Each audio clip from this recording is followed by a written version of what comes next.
Good evening, ladies and gentlemen, and welcome to MNW Firing Line, your guide to Multiverse Nexus Wrestling.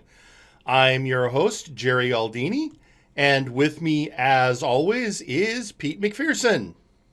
Hello. And Pete, hang on a second. I'm having something weird's going on here. What is that? I don't hear our theme song. I do. You do? Yep. It must just be me. Oh, I bet I know what's wrong. Hey, hang on. I got to talk to Phyllis in the truck. Get everything fixed, because you know how things get sometimes. It's been chaos, Pete. It's been absolute chaos on my end since Saturday. Oh, it hasn't been that bad for me. Oh, there we go. Yeah, no, I can hear it. Thanks, Phyllis. I can hear it. Now, you know, I had to have everything reconfigured for... Well, you know what, everyone, you know what happened on Saturday. I'm sure that our listeners know that on this Saturday, I was actually on commentary for Warzone. That you were. And yeah, it's just been one thing after another since then. So much paperwork, Pete. So much paperwork. And So I hear. I've been assured I don't have to do any more blood draws. Now. I mean, you know, I don't know why. Registered Anon insisted.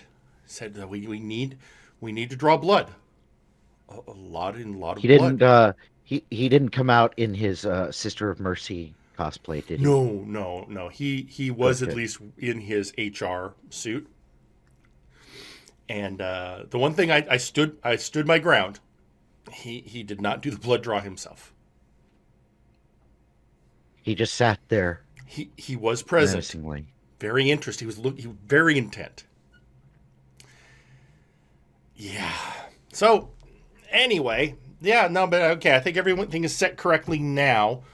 We're back to normal. As everyone knows, there's a lot of changes afoot here in MNW, and as part of that process, you know, I will be joining the commentary team for Warzone, except for 1 week I have to miss because it's my niece's Sweet 16. And the family has informed me. Or it's the, yeah, anyway. Not even the multiverse would be able to put you back together. No, not really. So, with that stated, this week, exciting stuff. Both Flashbang and Warzone returned to the airwaves after Multivania. And oh my goodness, so much going down. So much happened at Multivania. So that we're still trying to keep track of everything. And with that, and really quickly, above game, thank you, Shadow Dancer Bob, for the raid of 14. And now, from now on in-game, unless it's an in-character thing, I'll just read everything at the end of the show. Back in character. And, you know, at this point, Pete, I think the only real thing to do is to get into it. I mean, we've got things to cover tonight. There's many, many strange things, and I think it's fair to say nothing stranger.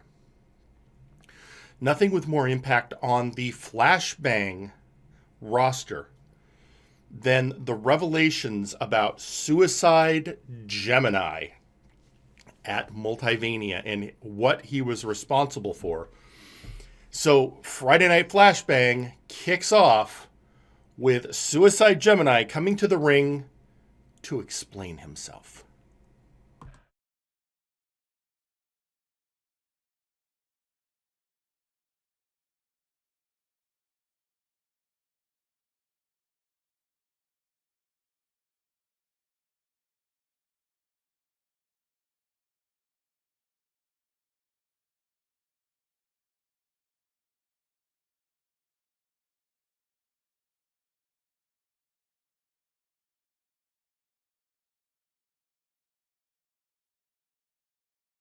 Show they're not even allowed on. So DeLuna, your mask is already... Sure, there are a lot of questions, but let me start with the two that seem the most confused. DeLuna, my dear, It was nothing personal, nor was running over a ghost personal, so you don't need to take it personally. Allow me to explain. You see, the Omni Geek is very, very good at what he does, and once he employed APS, I needed a couple of red herrings, and the Outlaws were happy to do a couple of favors to screw over the show they're not even allowed on. So, DeLuna, your mask is already back in your father's possession. PM Ghost, sorry, it's just business. Maybe that's not what you were expecting, but I have no quarrel with either one of you. Now, as for You know what, Gemini? I expected a lot of people to be behind Nero getting attacked, behind Wiley and Blight Howless being poisoned, using our poison. The last person I expected, well, probably wasn't you, but you were not very far up that list. And now you're going to say it ain't personal, a bunch of red herring? You ran over a ghost. Ghost or not, what is wrong with you, dude? Artemis, again, I will address this to you and to Jagger specifically. Stealing poison from the Omni Slayers wasn't something I did lightly, but once I was in Fate, I thought long term. So I grabbed what I could in preparation for what I knew was to come. Again, it's not personal. Well, you damn sure made it personal! You had me and Jagger running around who got their hands on our poison. Who got their hands on Earl King's poison? Well, it was the only guy that was playing both sides. It was you. And now it kind of makes sense. So I'll tell you what, Gemini, I think your day of reckoning might have just come. No, Artemis, please. Why is everyone so stupid? This isn't about you. It is about Nero. He screwed both of us in the 64-man tournament. He beat me. He hypnotized you. This is about revenge. He has run from everyone, and now he will pay. Why? Because he beat you in the tournament fair and square? He didn't beat me fair and square, and he gave me an opportunity. I didn't need to poison his teammate to get it. I earned it. You decided to stick with Manatee and go after the tag belts, and the Bone Warriors whooped your ass. Don't blame that on Nero. That's on you. Artemis, listen to me. You don't understand the obsession, how it's eaten at me since he beat me. This is not something I can just let go. I tried not to make it personal, but if you want to, I can. No! And a shot to the gut! Oh my God! Artemis says I'm happy to make it personal! Knees to the back! And we're brawling here on Flashbang! Right out of the gate! Oh man, we didn't miss a step! No one home. And there you have it. The explanation from Gemini and Artemis pretty much letting him know exactly how the roster feels about his quote-unquote reasoning. Not too thrilled. No, well, not too happy. It's I think it's what's the proper a little bit of lack of awareness of consequences. Makes me wonder, does Gemini have a concept of consequences? Has anyone thought to ask? That's a really good question. But let's just say this is not the last we're going to be hearing of this tonight. But as it goes, it's time for the first match of the night, the first match in MNW post Multivania, and of course it's a showcase match featuring Lionel, Matrix, Apollo, Hades, Aurelian, Starhand, the Omni Geek, the Bad CG Ghost, Kevin Blackwell, Jack Andrews, Henry Colt. And with that, we're off. Henry Colt, one of the most accomplished showcase wrestlers, holding the record for the most eliminations in a singles showcase. And immediately getting a lasso onto Jack Andrews, the Black Prince. And with that, well, while there was some confusion, Jack Andrews did submit and was called and the first eliminated from the match. And sure, the Black Prince was not happy about that. But then on the outside, on the ramp, you have the bad CG Ghost delivering a Phantom Factor to Henry Colt. And the Colt Classic, in his first match back since being put in the hospital, eliminated.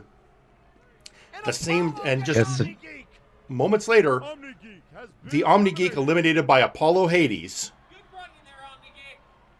I guess Colt's still dealing with maybe a bit of ring rust. A little, I mean, it can get the best of them. Yep. And in the meantime, it looks like, it's hard to tell from the angle, but it looks like the bad CG Ghost got a roll-up on Kevin Blackwell, but it didn't take. But CG, not deterred, gets another Phantom Factor. And with that, he gets another chance at the 1-2-3 on the modern-day Gladiator. At first you don't succeed, try again. And there goes Blackwell. Now, the only thing I'd be worried about is Kevin Blackwell has shown a propensity to overreact when he's pinned. So we'll have to keep an eye on what's going to happen to the bad CG Ghost or any Spectre. I mean, he got pinned by a luchador and declared war on all lucha. Well, if he decides to do a war against all ghosts, that's going to take a while. Might be a while, yeah. Meanwhile, Lionel Matrix with a dirty pin on bad CG Ghost. But in a showcase match, that's perfectly legal. The CG Ghost has been eliminated.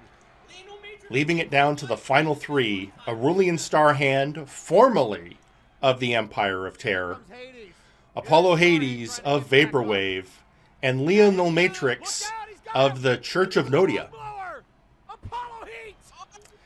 But a delivering of an Apollo Heat on Lionel, 2, 3, and it's down to the Rogue Trader and the man who is hotter than you. That's not a personal thing, Pete. He says he's hotter than everyone. Yeah. Okay.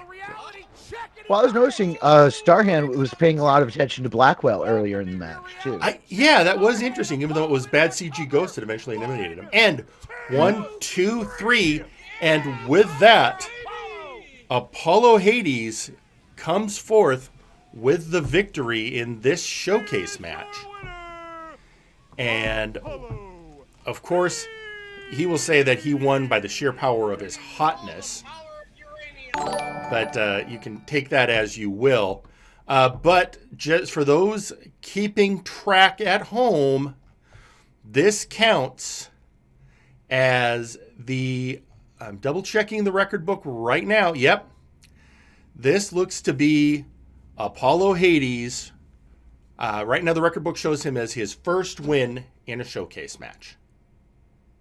Well, good to finally be on the board. He's on the board. And with that, I mean, we've seen how great performances in showcase matches can propel careers. We saw what it did for Henry Colt. We've seen what it did for Brawl Kaiser and the Aristocratic Kenned. And now that they're showing up on Warzone, already have people looking to make names for themselves. And of course, we can't forget Lasume 01, the robot, who is now the official king of the showcase matches. But we'll be hearing from him shortly.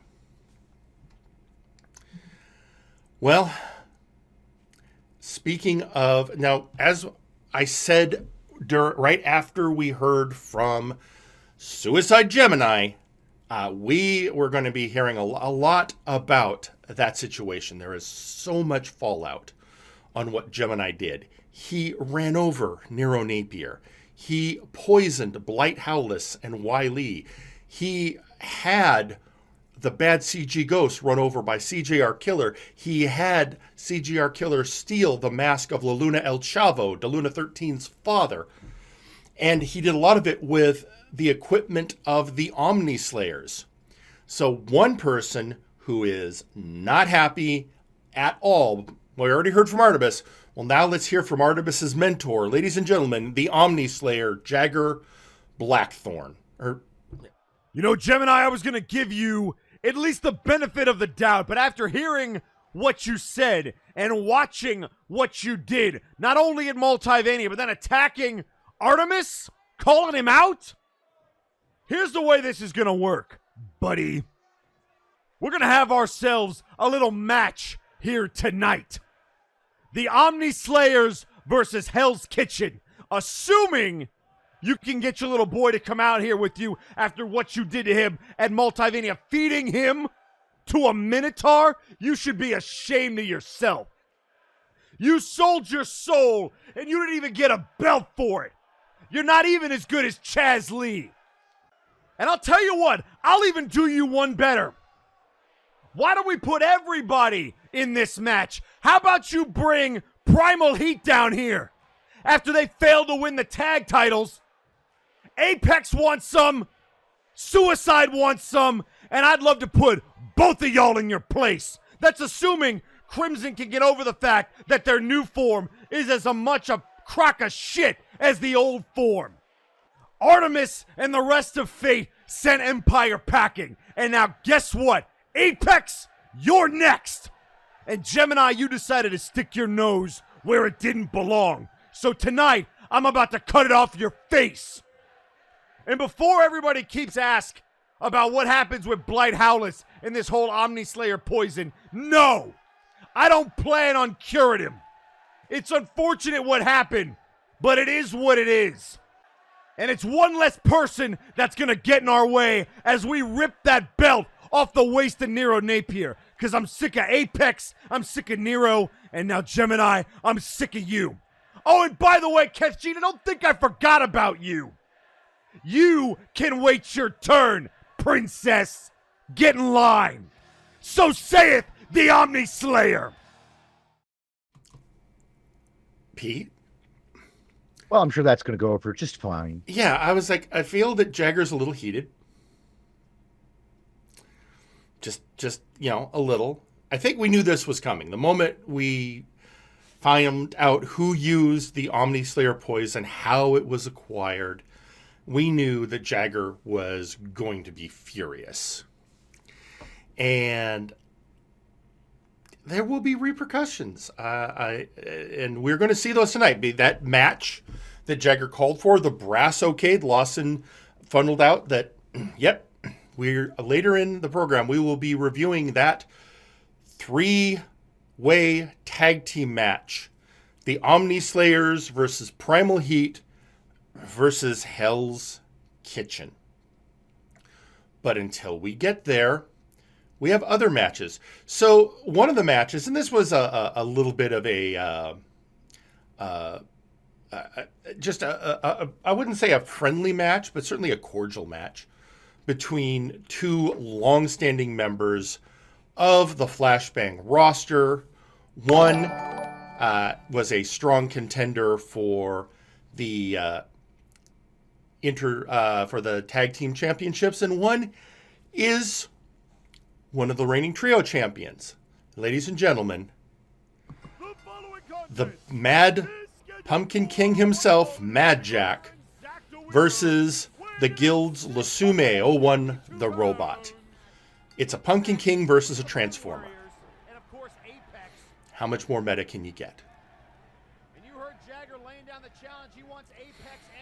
And That's pretty meta. it's pretty, and yeah, I just had the weirdest thought.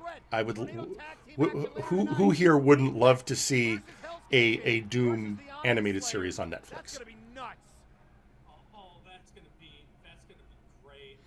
I'm just gonna let Yeah, I that can sit. see it. Yeah, I'm just gonna let that sit. And in the meantime, what? Now, here's the thing. Mad Jack, you always have to take seriously, which is interesting considering his basic nature. But you can never ignore his skill, his determination, his power. On the other hand, Lusume01 has made a great stride of late. He is now the official king of the showcases, winning the match at Multimania and having his official 5th win. Only Big Rock comes close with 4 wins to matching him. And at first, he became very clear that when it was getting close to countout, that's not how either man wanted it to go.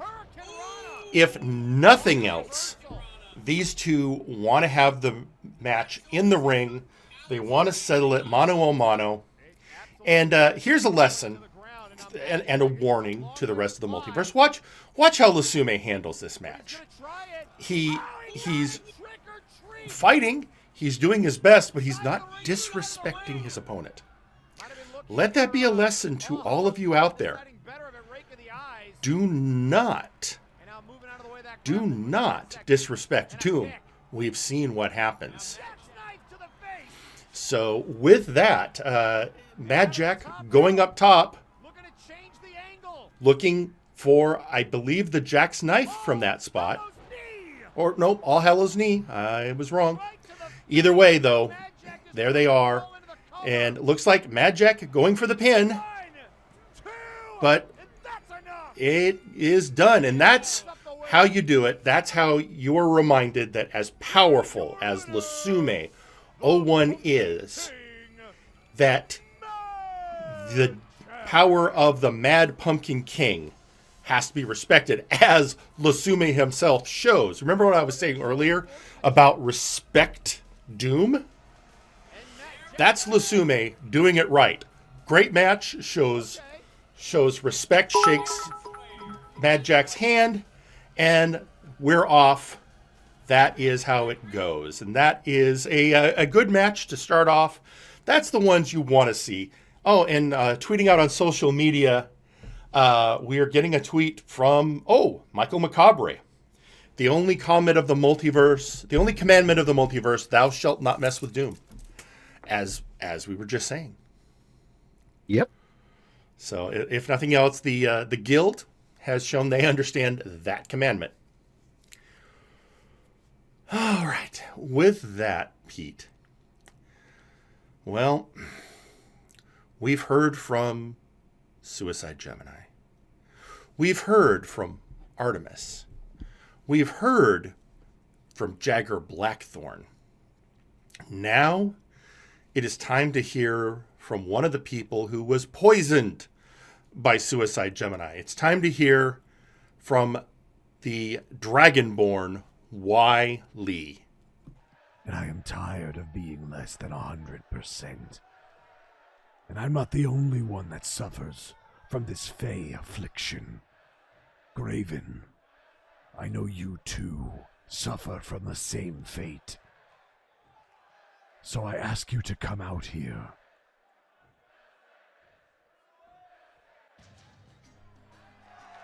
Well, first of all, good to see you back in the ring, big man, and I'm sorry things didn't work out with Gemini, but as far as this whole poison thing goes, trust me, I've been dealing with it just as well as you have, and by that I mean not at all. You saw me in the main event.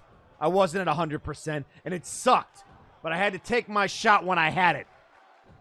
So what is it that you want? Because if you're looking for answers, I ain't got none.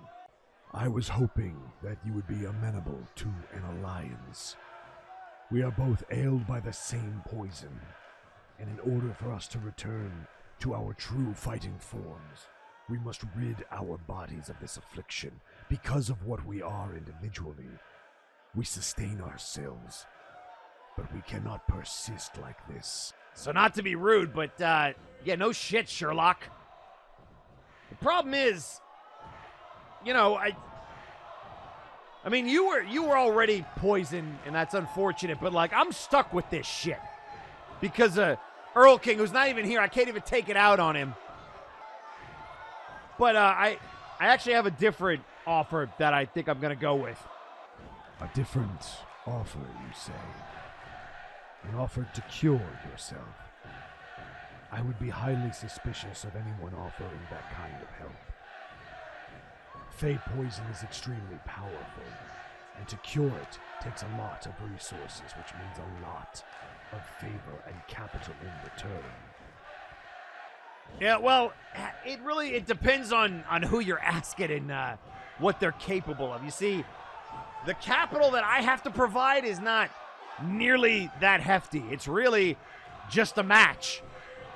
If I provide somebody with a match, apparently they could provide me with the answers that I seek, with a path to a cure. Raven, without getting involved in your business again, I would highly recommend against it. Whoever it is that is offering you help, there is no guarantee they can deliver. So at the very least, if you will not heed my words, get the cure up front. I'll see what I can do. And, hey, maybe I'll negotiate for you too. Right? I mean, so we can get out of this. I mean, I think we both have our sights set on Nero since Earl King's not here. We both kind of have that title we want to put around our waist. Right? No, it's really hard to read you, man. Nero is but one of the people on my radar. Gemini has secured a place on where people around here like to make lists. He would be on it. But again, Graven, do not involve me in your schemes. I will handle this on my own if you do not wish to tag along. Well, then best of luck to you, buddy, because I'm sick of this crap. I'm sick of sticking my neck out and getting absolutely no help. Now I know how Johan feels, honestly. We were all shitty to him, and this is probably how it felt for like a year while Tiki was gone. So I'm just going to handle my business, and maybe if I hear anything free of charge, I got you. Well, on one hand, I like the new attitude of Graven. He's being a good team player. He's being respectful to people who've been there and been decent to him. So great. He's being a bit more restrained. I feel he's had some. I feel there's been some significant growth on his part from this whole ordeal, which awesome. We're all in favor of character growth, but I agree with Wiley Graven. Who are you dealing with? Who could it be? And there are not a lot of names that we could choose from. But, all right, so somebody powerful enough to be able to reasonably offer a cure for Fey poison. They want a match? I don't know, but I think Wiley's advice was smart. Get the cure first. Yep. And tweeting out on social media is, Maximilian Thunder Thighs. Thou shalt not mess with Doom. That sounds childish, like a kid that says no takebacks in a game. Like, yeah, Doom, but maybe a new commandment should be made Doom. Thou shalt not provoke the roster. That takes all the fun out of it. Yeah, also, Max, you know what? No, you know what? I'm not going to get in. You know what? As somebody who has to be officiating in things now, I'm just gonna let some of this roll. I'll say this, Max. Those trios titles. The brass has decided it is going to remain an inter-show thing, right? Right? Did you know that? I'm just saying. And now you, as we will see later, you could. Yeah. Let's move on. I think moving on is a good... I don't want to dwell on this anymore, Pete. Because if we do, that's how people show up in the production truck. And I just don't want to. Although we were just saying with Graven, somebody powerful enough to offer a cure for Fey poison? I mean, as we said, there's not many, but I know one person who might fit that bill and might be interested in some kind of deal. And they're in our next match. Ladies and gentlemen, the Abyssal Void, including Lord V and the Cleaver, could be either of them, taking on Electro Reality. Here we go. I mean, we've got a Void Walker. Who knows what resources he has? Although not the most talkative person. And then we've got the Cleaver, who, I don't know if he's a much of a deal-making demon, but we can speculate. Yeah. But more importantly from this, we see with the dissolution of the Empire of Terror, it is clear the Abyssal Void has decided to remain a tag team. Well, it's a strong pair, and I mean, it makes sense strategically for them to stick together. Right. I mean, they've been a great tag team since they started working together. They were the powerhouses of the Empire.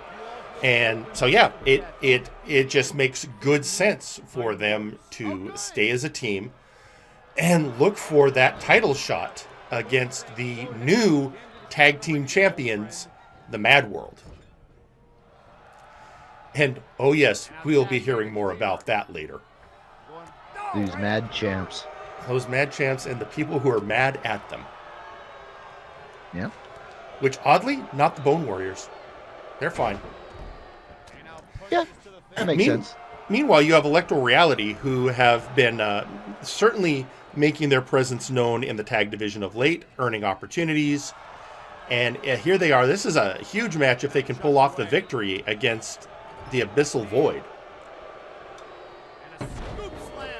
Electro Man has shown a lot of tenacity lately, and we've seen a surprising amount of power coming out of the VR Junkie. And out of the corner. We certainly have. It's been impressive to see.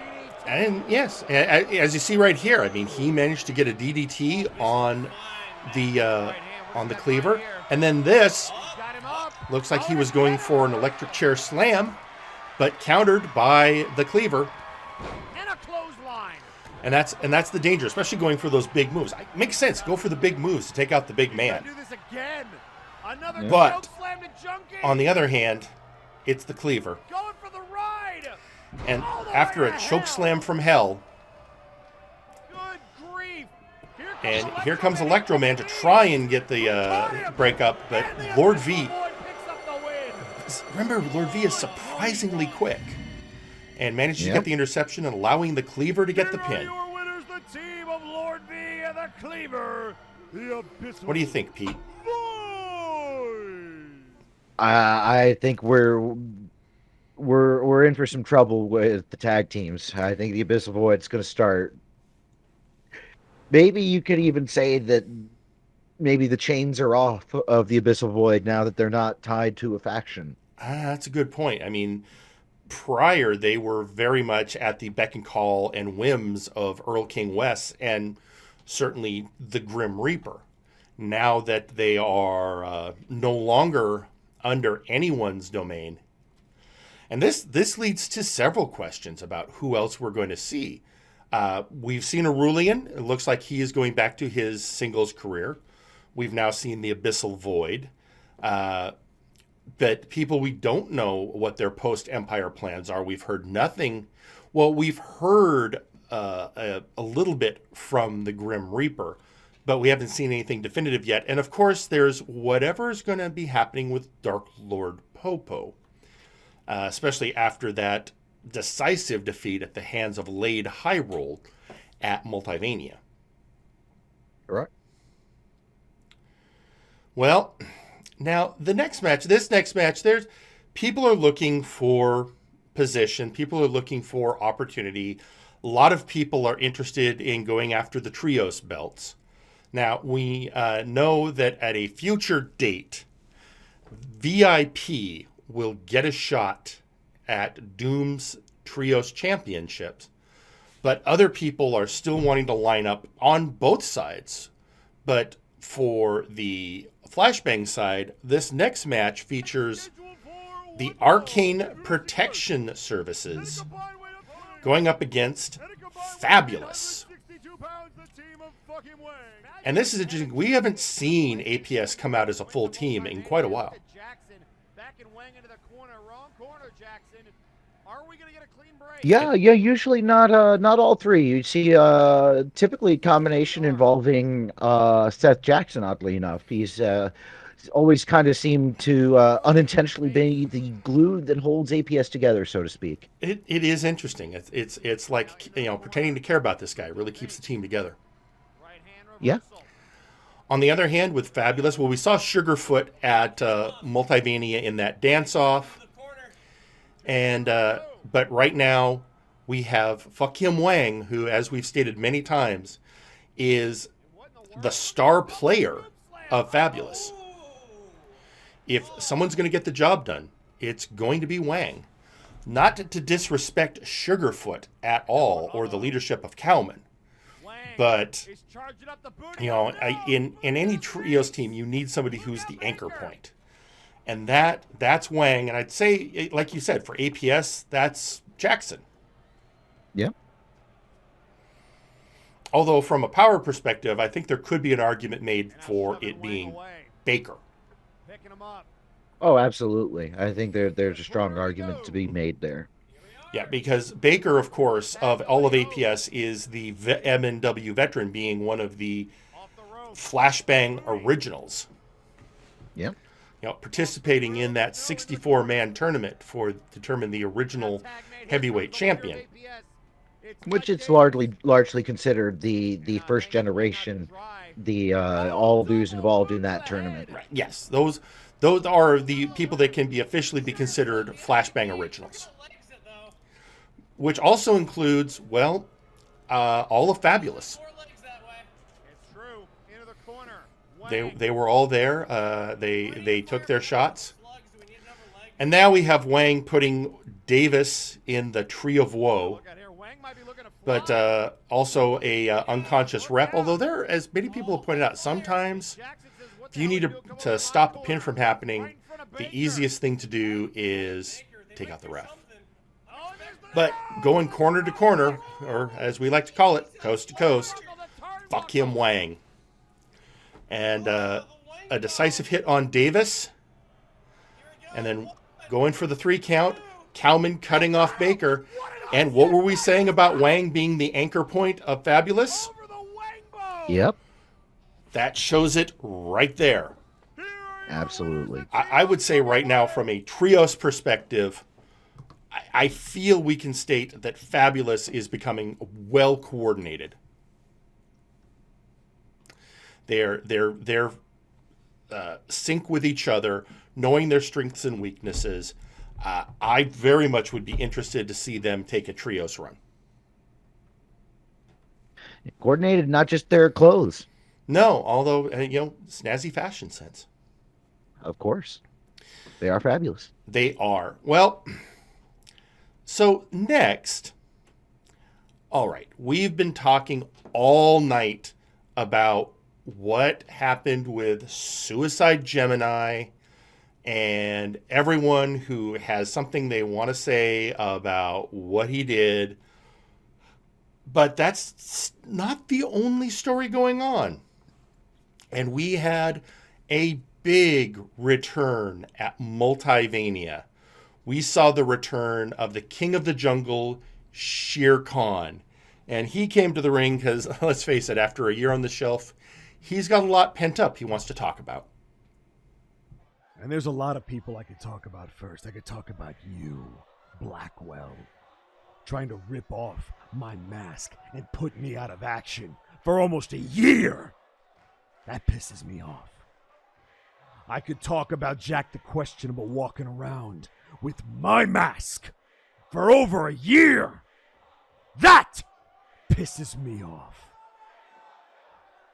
But amidst all that, there's one name that I have to address first. And that's you, Bulldog. You see, while I was out trying to fix myself, trying to get back to 100%, I watched you defend my honor. I watched you choke out Kevin Blackwell. And then I watched Multivania.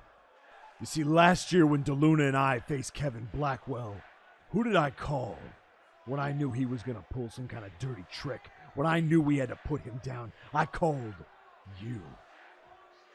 And last night, when you needed an extra man against Blackwell and Questionable and Red Star Roman, who did you call? Simon the Psycho, the guy from the Empire. Bulldog, I'm not so much mad at you as I am disappointed. You, me, DeLuna, we had a brotherhood. La Lucha Libre, you might not wear a mask, but you were a brother. And Simon, I see the game that you're playing. So Bulldog, DeLuna, do whatever you want. But Simon, I'm not falling for your tricks. Well, Pete, really, I think Shere Khan is just saying out loud what a lot of people have been thinking. Yep, he's saying the quiet part out loud. Yeah, and it's quickly becoming not the quiet part. So Nope. we'll have to see how that goes and what happens when Shere Khan does meet up with his former comrades. But in the meantime, there was another great event at Multivania. There was a triple threat match for the Interdimensional Championship. Now, there was some controversy because Mad Jester Fool came out and clearly went on the attack against Hutch Kale, his partner in the cartel. And due to that interference, the Brawl Kaiser was able to get the win over on the Mandalorian and the Citric King to become our new interdimensional champion. And there's a lot of heat from the cartel on Mad Jester Fool. But let's be honest, there's also some concern about the new interdimensional champion Brawl Kaiser, who comes out to face the muscle of Victor Vicious, Nitzig Gunk Gobbler, the orkiest orc in MNW. And already, I mean, Nitzig, tough customer, first person to qualify for that 8-man title showcase match as the main event of night 1 at Multivania. Brawl Kaiser, somebody who's shown himself to be capable of taking on the toughest of customers. But anyone, I think, would be hard-pressed to take on an orc of Nitzig's caliber. I mean, man's got his own chopper. He does. Makes me worry if he ever comes out with a shooter. That would be concerning. But as Brawl Kaiser gets the upper hand on Nitzig, out comes the leader of the cartel, Victor Vicious. Now, we've seen this before. Victor likes to come out at opportune moments and distracts Brawl Kaiser enough for Nitzig to get a pounding blow on the back of the head of the Henshin hero. But yeah, this is where the match takes a turn. Now, giving Brawl Kaiser credit, he is a fighter. He goes for it. He brings the fight to whoever he's up against. But Nitzig has been on fire. And I think there's a lot of pent-up aggression about what happened at Multivania. And if he can't get his hands on the person directly responsible, he can get his hands on the recipient and maybe try and make an argument that maybe it's time for an orc to hold that belt. Or maybe he's just, maybe it's just a hit. Maybe it's just his boss said, hurt that kid. And Nitzig is more than happy to oblige. It's more fun for him that way. True. And, Brawl Kaiser tried a lot of moves, but the wah seemed pretty strong last Friday for the orc. A lot of people were just right there. You see Brawl Kaiser going for a clothesline, and Nitzig just blew right past it. That happened like 3 times during the match, too. And then mercifully, a 3 count later, and it's over. Nitzig Gunk Gobbler with a win over the interdimensional champion, Brawl Kaiser. And in being joined in the ring by his boss, Victor Vicious, makes you wonder how that match might have gone if Victor hadn't come out. If he hadn't given that distraction. I guess we'll never know. No, we never will. And of course, Victor's just going to come out and say, but I didn't do anything. I just came out and watched. Yeah, we've heard that before, Victor. We've heard that before. Amazing the impact just walking out to the entranceway can have on people. Now, one thing we, by this point in the evening, knew. The main event was going to be a match. Well, Hutch Cale would love to get his hands on the Mad Jester Fool.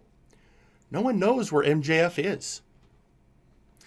But one person we do know where he is MJF's partner in the Mad World, the Madness. So it'll be a title match.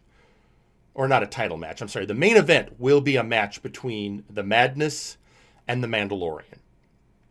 But before we get there, the match that had been called for by the Omnislayer earlier in the evening, a three-way tornado tag team match with Primal Heat, Crimson Phoenix, and Revolos versus the Omnislayers, Jagger Blackthorn and his apprentice, Artemis.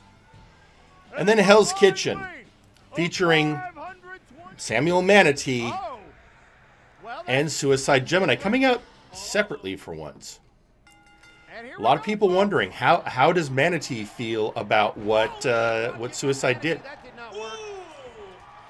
And yeah, that is the one person that I think people have been eager to hear from the most about this. And he really hasn't said anything. He's been very quiet since all of this happened. Now, let's remember back at Multivania that Samuel Manatee had a 30-second match against Satyrus Basilicus, set up by Suicide Gemini, that ended as many Satyrus Basilicus matches do.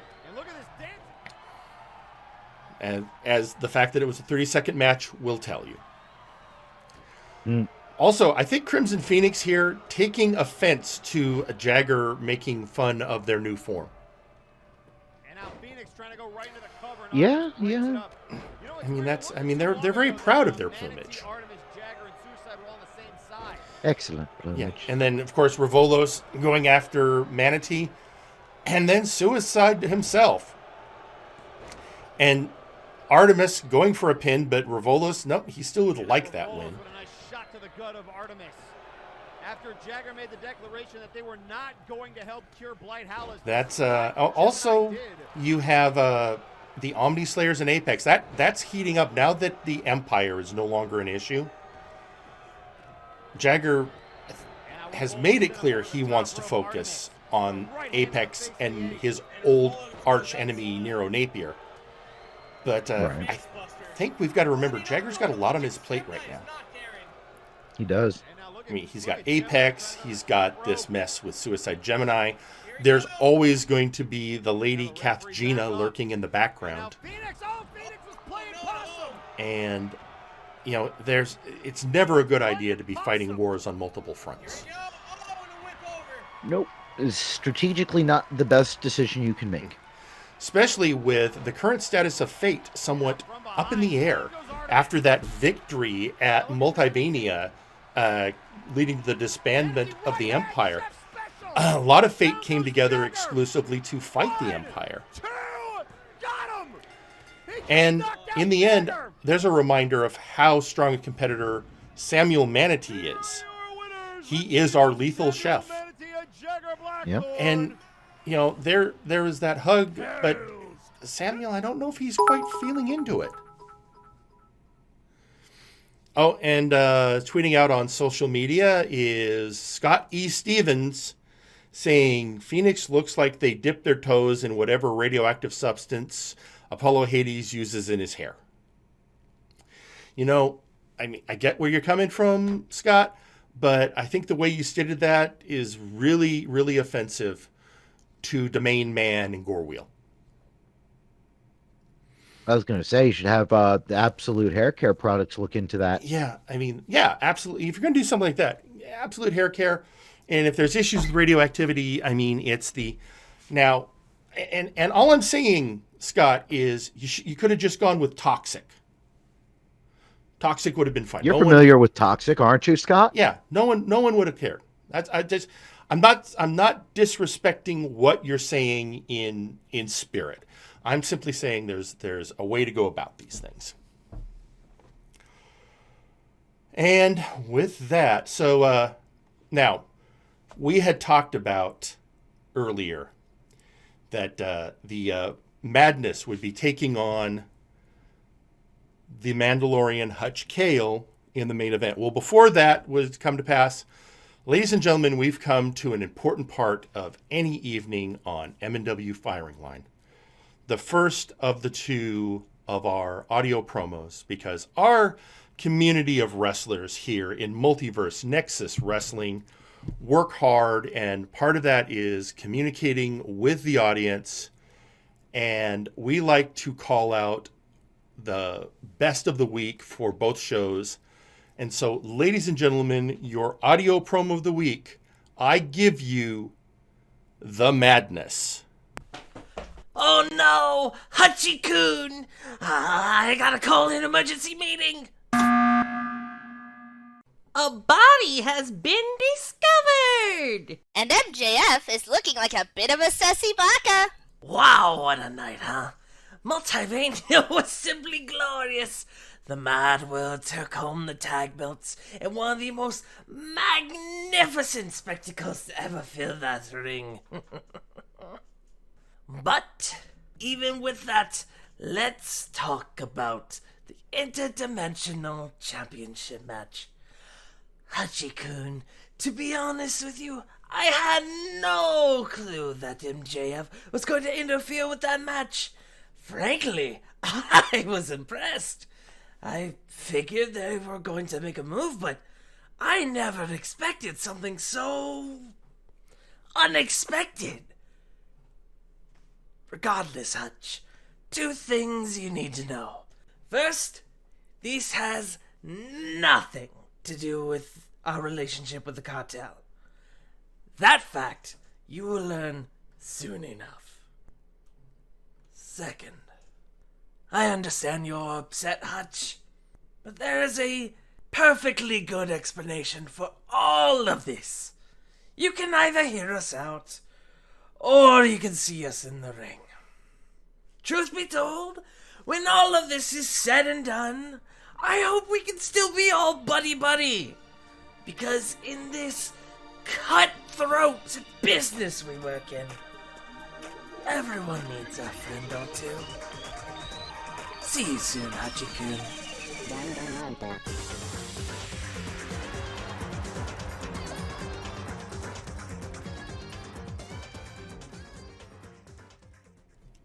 So there we, I guess, have some answers from the Madness.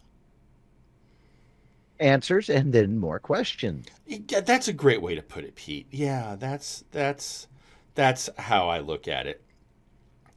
Well, what we know is the Madness and Hutch Kale getting ready for that match as the main event.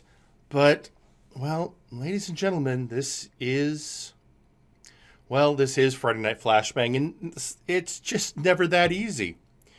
Because first, in the backstage training area, this is a ring set up backstage where wrestlers can warm up with models of chairs and an idea to get the space. An attack. Victor Vicious going after the Madness. And I guess this shows that Victor and the Madness, as far as Victor's concerned, no, maybe bygones aren't going to be bygones. Which, when you think about it, is very in character for Mr. Vicious. Yeah, it is. Yeah, I mean, Really really in the end, what do you expect? There's no honor amongst thieves. And then Hutch Kale being confronted backstage by Red Star Roman. Now, this is interesting. Roman has always been a free agent. So what's going on here? Some issue. The natural assumption is maybe he's doing something on behalf of the Mad Jester Fool. But That's a possibility. It's really hard to tell because in moments like this, but certainly we now see both participants in the main event getting attacked backstage, and right before they're supposed to be having that matchup, leading to those all important questions. Are they going to have what it takes, or are we going to have to find out something else for our main event?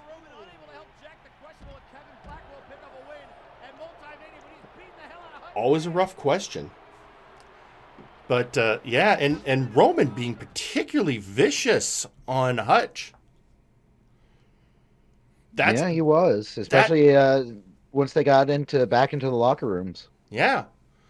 So, however, the brass made their call. Lawson made his determination. The match was set, and Lawson was not going to be deterred. So, down to the ring come the Mandalorian Hutch Cale and one half of the Flashbang World Tag Team Champions, the Madness. And both men said they didn't care about the attacks. They were raring to go. And that's... You never know if that's professionalism or stubbornness. I mean, that's a good point, Pete. And sometimes I take it from me as somebody who used to be in the ring. Sometimes that's a fine line that even the wrestlers themselves aren't 100% sure which it is. Yep. So that we have it. And Hutch, Hutch looking for a vicarious or perhaps, vicarious payback for what he sees as the betrayal at Multivania and the Madness. Well, I think the Madness had hoped to, quell the concerns of the cartel. Clearly, Victor Vicious didn't agree. Not sure that Hutch agrees. About the only person we haven't heard so far on that point is Nitzig, whose answer would probably be Wah anyway. Yeah. And, a great Chaos Moonsault from Madness on Hutch Cale. But the Mandalorian is nothing if not a resilient competitor.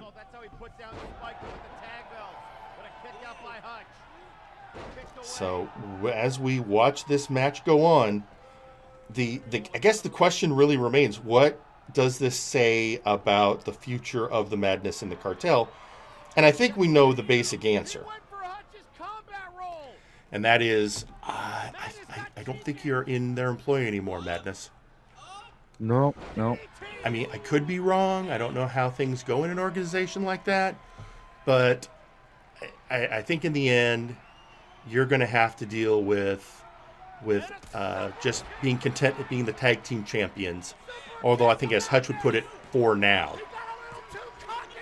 Yep. As Hutch Cale emerges, even after that severe beating from Red Star Roman, Hutch Cale manages to come out the other end as the victor in that match. Saying, and people could hear him shouting, "This is the way." So there you go. Congratulations, Hutch Cale. You are the winner of the main event of the first show post Multivania. And with that, it's time. Wait, hang on a second. Yes, Phyllis? You're serious? But why? Oh, okay, no, you're right. You're right. There's a contract. All right, hang on a second, Pete. I got to answer the phone here. Let's see. All right. I think the caller is here. So, ladies and gentlemen, I am angry. Hey, Let I me was tell gonna you introduce you. exactly why I'm angry. I'm angry for so many reasons. Everybody already knows exactly who the hell this is. This is Scott E. Stevens. This is the classiest man in the multiverse. This is one of your main eventers of night 1 of Multivania. I was the 6th person to be eliminated by Nero Napier. The only person that lasted longer than me against Napier was Jagger Blackthorn. And who wasn't on the show this week? Me. Why? Nitzig was even on there. Nitzig had a match against a friggin' champion. Hutch Kale and the Madness get the main event? Like, credit where credit's due. Congratulations, Mad World, on winning the championships. You did what we thought was impossible. But I go from the main event of night 1 of Multivania to not even being on the damn show? What the actual hell? And I'm not like Nero Napier. I don't scavenge my way to eliminations to hold on to my title. And I don't ask the brass for an extra night off because of my hard-fought victory at Multivania. Kiss my ass. I'm so mad. I turned down booking after booking to keep last Friday open. I had turned down main event spots. I turned down title opportunities, and I didn't even get a goddamn phone call. To say I am livid puts it mild. So, and then don't even get me started on Suicide Gemini. How many times have I gotten on this show and talked about everybody cutting the damn line? Everybody thinks that they deserve a shot before me, and they will go through all these measures to do it outside of actually earning the damn thing. And Suicide is no different. But fine. You know what? I'm not going to change my tactics. Gemini, you'll get yours. I assure you. But for now, I'm going to focus on getting Mr. Lawson's attention, getting the brass's attention, getting the entire damn multiverse's attention. Satyrus Basilicus, I am calling you out. And I know you're going to take it because you want to beat me. And I'm calling out the brass and Mr. Lawson to make Satyrus versus Stevens the main event for Flashbang. Satyrus wants it. I know Satyrus wants it. Satyrus wants to be in the main event because he deserves to be in the main event. Not the Madness. Not Hutch Kale. Satyrus and Stevens deserve to be in the main event. And the brass, they want it to be the main event because that match is going to go one of 3 ways. Either it's a hard-fought match and Satyrus comes out on top, and it's super entertaining, and it is a match of the year candidate. Or it's a hard-fought match, and Scott E. Stevens comes out on top, and it makes history in the main event of an episode of Flashbang, a pay-per-view caliber main event. Or third, he runs right through me like he does every one of his other opponents, and everybody gets to go home happy, except for me. So it's a win-win for everybody. Nero, you're still a fucking coward. And you will get yours. Gemini, you are a whole nother level of fucking coward. And you will get yours. And Satyrus, I will see you very soon. And he hung up. All right, well, ladies and gentlemen, that was Scott E. Stevens. And while he was here, social media kind of blew up. We have easiest interview ever. Yeah. Just let him go. It seemed to be the easiest thing to do. First off, from Johan Mjoln. Oi, Scott, Tiki and I weren't even on this show. My match was twice as grueling as you sat on your ass most of your match. Tagiri wasn't even booked that night. Do we bitch? Do we whine? No. We wait until our next opportunity. So shut up and enjoy the paycheck. And then also Maximilian Thunderthighs tweeting out, maybe, Scott, they just wanted to give you a break for a week. If you're so worried about booking so much, check out some in the library. Do we have to explain what a booking is to Max? Let's just be glad that Scott did not hang on the line long enough for that's true. I was us I read was, that for him. Yeah, no, I was worried I was gonna have to tell him that I'm not consulted on Flashbang booking. He's not on Warzone, so that's Yeah. Well, Pete, before that happened, I was going to say it's time. It's time for one of our grand traditions here on MNW Firing Line. It's time for the moment of the week. But first, a word from our sponsor. What are you, blind, Rev? He clearly went for a roll-up reverse coil! This just can't be happening! This is some bull! Is this you? Well, even if it isn't, I'm sure many of you have met these kinds of people, just marking up the walls of your favorite shows. Don't worry, we have the solution. With the Mark Manager. Yes, with the Mark Manager, we clean up the big marks, small marks, marks you didn't realize that were there, and marks that have always been there. We've even updated our product to help you clean off the toughest of marks.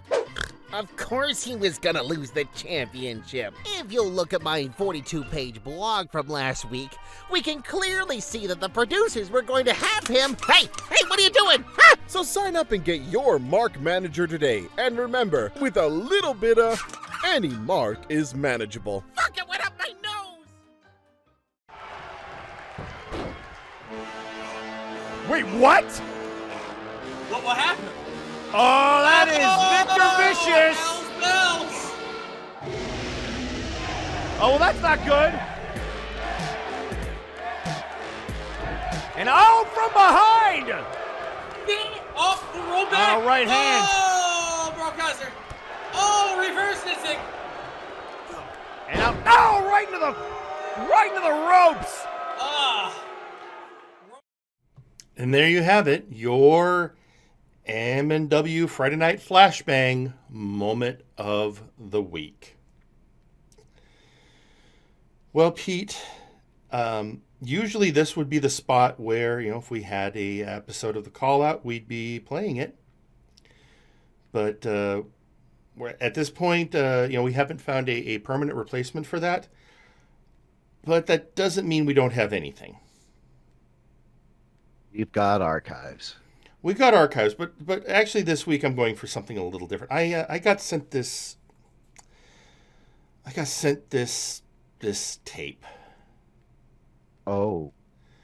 I'm not sure how it got to me, but sometimes in this business when you're doing a wrestling commentary show, it's just best not to ask. So, I think the simplest thing to do, in a lot of ways, it's very self-explanatory. So why don't we just play this, and then we can, we'll see where we stand. You have reached the office of Dr. Vincent Vladimir Caliban, MD, PhD, MAD. Please listen carefully as the options have changed. If you wish to schedule a medical appointment, press 1. Unless this is Vaughn, then just yell and voice recognition will pick you up. If this is for scientific inquiry, press 2. If this is for Fagin work, please enter your code to reach a secure line. If you found Seth Jackson wandering a parking lot, press 3 for instructions. If this regards wrestling, press 4. You have 99 new messages. First new message. Hello, Dr. Caliban. It's Maximilian Thunderthighs. In recent weeks, I've had some financial problems with the hospital. So, would you be interested in moving your medical professions to the hospital and helping to treat people? Now, before you decline, here are 99 reasons why I think you, Dr. Caliban, should join Max's Medical Hospital. Reason number 1, You'd have your own facility to have free range and work on all your medical procedures. Reason number 2. Next new message. The answering machine cut off. Anyways, reason number 2. Yeah. I'm kind of glad for reasons I wasn't aware. I'd be glad that Max doesn't have my phone number. Yeah, I mean, we know he's got the Firing Line phone number because he's called us before, but that's, all the wrestlers have that. That's actually, I found posted in the locker room. But, yeah. And I suppose Dr. Caliban, being a medical professional, would, yeah. So, yeah, I don't know what that's going to mean for the future. But you know what? I'm choosing not to worry about it. So, how about this, Pete? Let's go to some more words from our sponsors, and then when we come back, it will be time for Warzone. We'll be right back after this. Are you having trouble up there? Can't seem to keep it up in form? Does no amount of gel or jelly seem to even keep it stiff? Well, have no fear, because Absolute Hair Care is here. Absolute Hair Care is a service dedicated to ensure that you have a quality and style that makes you look not only great, but also looks good even when you get pile-driven in the ring. With a vast assortment of gels, putty sprays, shoes, shampoos, and conditioners, we'll guarantee you'll have the freshest dew in the multiverse. We cater to Yakiniku Party, Blue Dandy, Gold Wheel, Raphael Sampson, the founder himself, Absolute Washington, and even people like Trash Man. Name redacted. We even have live testimonies from the judge of MNW himself, Raphael Sampson. Lo, as the Lord is my witness, I'm amazed at how soft and how strong my mane has become, similar to the days of old, when my namesake, Samson, proved his strength with his locks to all those around him. So I too prove the power of my hair by keeping it from damage done by inadequate salon products and being brought headfirst into the floor. Thank you, Your Honor. To get your appointment, call 1-800-ABSOLUTE today. We eagerly await your call. And remember, can't return to your roots? Get Absolute. Hello, I am Burnout Vaughn. I am here to spread awareness of drinking responsibly and promoting MNW's Help Them Kids program, created by HR. As someone who partakes in a bit of the bubbly myself and a history of over-drinking on numerous occasions, I believe I'm the perfect role model to not follow when it comes to drinking. Seriously, who's dumb enough to look up to my drunk ass? When drinking, know your limits. It's fun to drink sometimes. It's not fun to drink to the point where you lose your memory of the night before and somehow end up on the rooftop of one of your fellow employees' townhouses. Wait, why does that sound familiar? When drinking, take note of the alcohol content of the beverage you are partaking in. 6 beers is not the same as 6 jars of Krokvar's homemade bathtub moonshine. Well, of course it's not. That's the point. Finally, I would like to address alcoholism. If you or a loved one suffers from alcoholism and you are drinking, stop it. Get some help. We at MNW want to see all of our fans living healthy lives and living said lives to the fullest. And if you're gonna drink, at least do it at our damn pub where we can cut you off. Jeez! Support small businesses, you fuck. Drinking should be a fun exercise, and by drinking responsibly, you can achieve that. This has been Burnout Vaughn, and thank you for your time. Okay, holy shit. Is he gone? He's out the building. Okay, he did a fucking burnout in the parking lot. Holy shit, that guy's insane. This has been a paid announcement from the HR department of MNW. May God rest your soul. And we're back. I don't think I'll ever get used to that ad. I know. PSA. But on the other hand, effective. Sorry, go ahead. Oh, I was just saying it's effective. It's effective. I mean, if anyone's a great sign to kids about why it's not a good idea to drink, it's Burnout Vaughn. Yeah. Well, Pete, it's time for Warzone, and this is going to be probably the oddest review of Warzone for me that I have ever done. Now, why would you say that, Jerry? I would say that because I was one of the commentators of this episode of MNW Warzone. As we had been saying, I have joined the commentary staff of Warzone, as well as other duties to be upcoming. So I joined our good friend Eric Jenerickson for the commentary of this week's episode, the first show back of Warzone since Multivania. And yeah, it was an interesting experience. It'd been a while since I'd commentated in front of a live crowd. And a little mic rust on that front, but I think I made a good showing for myself, if I do say so myself. Oh, I would certainly agree. And I mean, what must not have been easy when just at the very beginning you had to be exposed to Zacho Duo. Well, our new champion. Well, it's these things are to be expected. We knew at some point we were going to hear from him. He's the new heavyweight champion on Warzone, and of course he's going to come out. In fact, ladies and gentlemen, that's how we kick off this episode of Warzone. Ladies and gentlemen, the heavyweight champion, newly crowned, Zacho Duo.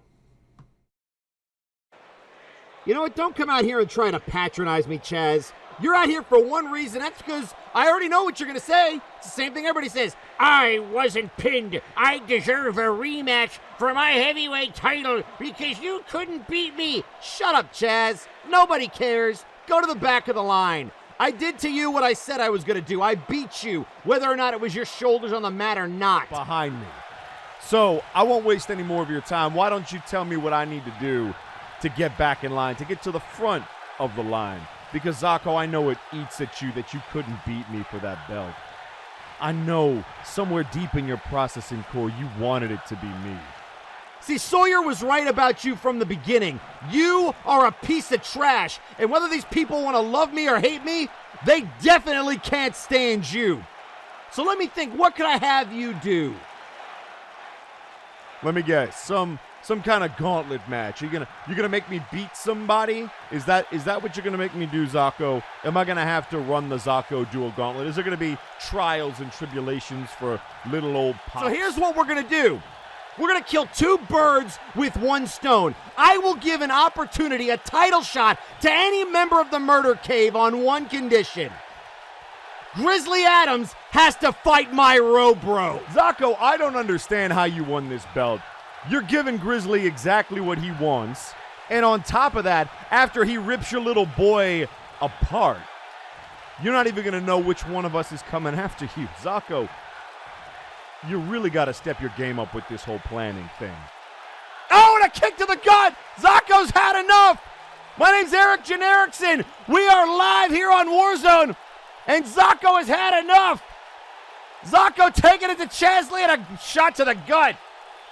We're going to have to cut away from this. Security out here trying to break it up. It is pandemonium, ladies and gentlemen. And it was absolute pandemonium. A heck of a way to start off the show. Really was, but also huge news. Zacho Duo will give a member of the Murder Cave a shot at the title, but Grizzly Adams has to face R. Sawyer, which, let's face it, that's long-term history, Pete. Oh, yeah. I mean, we're talking years ago those two faced off for the World Heavyweight Championship. So, way back when. Way back, almost the before times. Oh, we don't speak of the before times. We do not speak of the before times. But, there'll be more of that later. But that's what we've got set up, and it'll be really interesting to see I mean, Grizzly Adams versus R. Sawyer. That's money right there.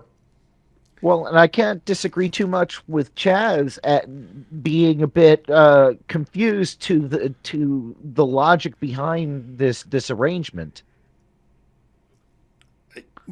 True. Just, all of a sudden, yes, he agrees to it, but with this one very specific stipulation. Well, I have a feeling. Well, all right. The main event mix.exe. There's one thing I truly believe, and that's they have a plan. And there's also no way that this was just a off-the-cuff decision by Zacho Duo. He and R. Sawyer have strategized. I promise you. So we're going to have to see what the upshot of that particular plan is. But here's the other thing I'm curious about. So if Grizzly wins a member of the Murder Cave, which member of the Murder Cave will it be then? This is the logic says, well, it should be Chaz getting a rematch. On the other hand, there is a long-standing feud, a rivalry between Zacho Duo and Dr. Grimm.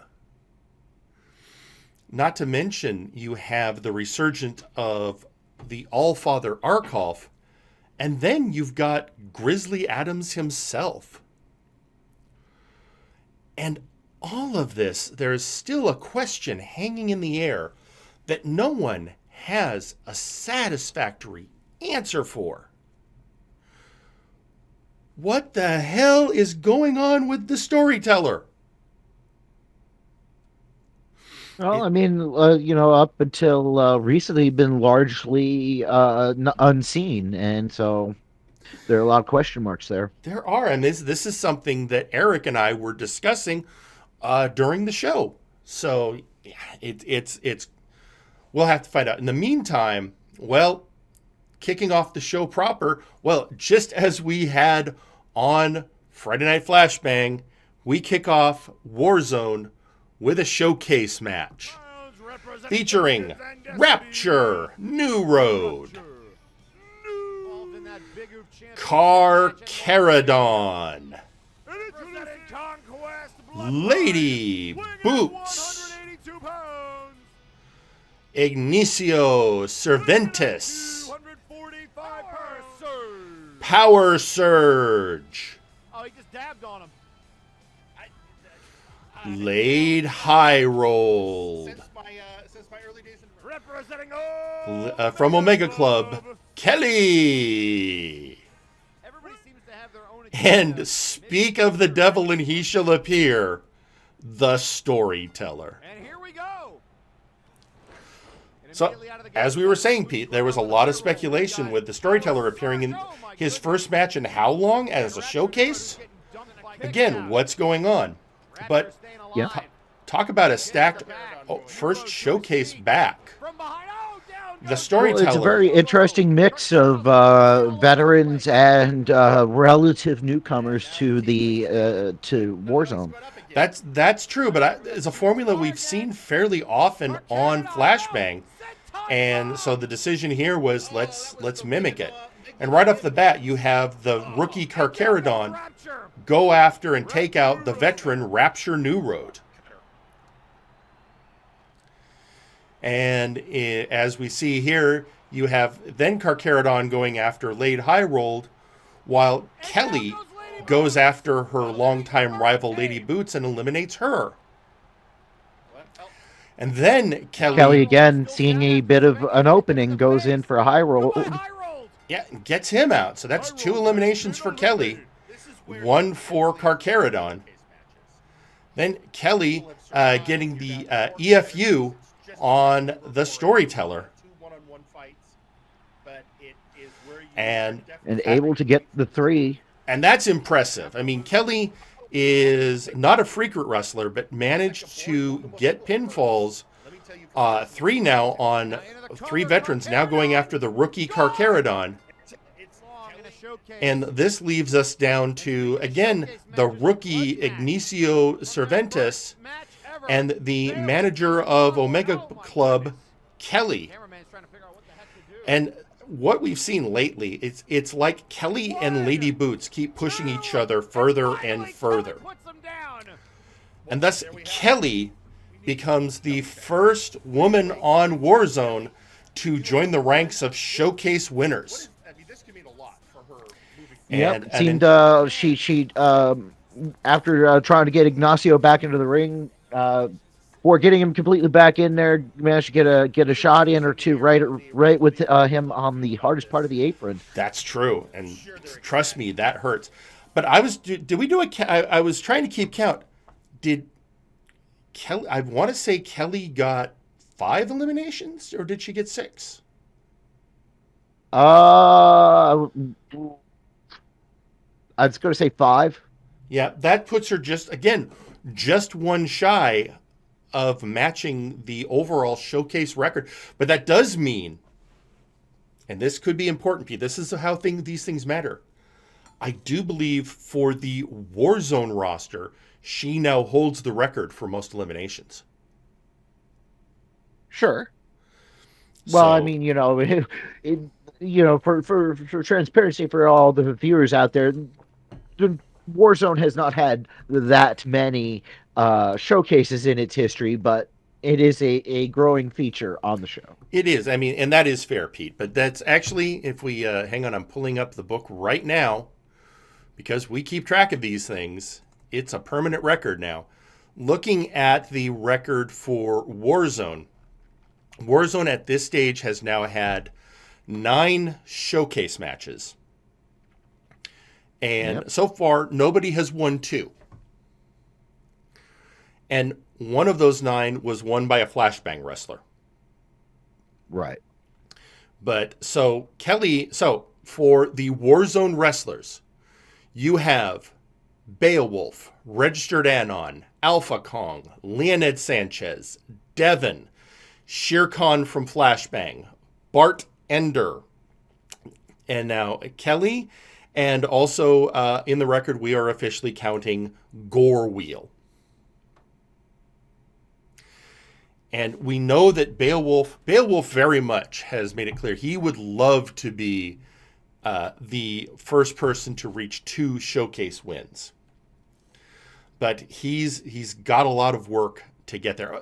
Now, I'm going to come back to Beowulf for a minute. I do want to point out, since Lady Boots was in that match, coming up very soon with Carnival, Lady Boots has a shot at the Toxic Wastelanders Unified Tag Team Championship belts, an opportunity they won on the day 1 kickoff show of Multivania. So we're going to see a lot more of Lady Boots, but it seems like Boots, Kelly, and then you look over on Flashbang, Naja and Mizuki Napier, there is a race to see who will be the first female belt holder in Multiverse Nexus Wrestling. Which, of course, in Multiverse Nexus Wrestling, we don't divide. The women take on the men and are just as capable. Absolutely. So with that, Pete, it's, well, as we saw with Flashbang, there are a lot of people with a lot of emotions after Multivania and events thereabouts. One of those people who we'll be hearing from next is Aiden Zero. One of the two. How nice! How nice to start off the show, the new era, the same way we always have. The champion comes out after his big win, brags to all of you people, and then, oh, guess what? The guy who lost wants to get back in line, wants to cut the line. Hand it out. And Zocco likes to talk about how he's going to let the Murder Cave earn an opportunity. How about the rest of us that got screwed over, Zocco? How about what happened to Justice Jake? Oh, you didn't hear? Oh, you didn't hear the news? Thanks to injuries sustained in the match of the main event, Justice Jake ain't gonna be around for a while. His knee's all screwed up, and it's your fault. This is the same circle jerk you guys have been doing for the last month. So if Jake can't get... That's XR Kun. Oh, and the eye patch is off. Justice, Jake, and Aiden, Zero. There seems to be a misunderstanding, boy.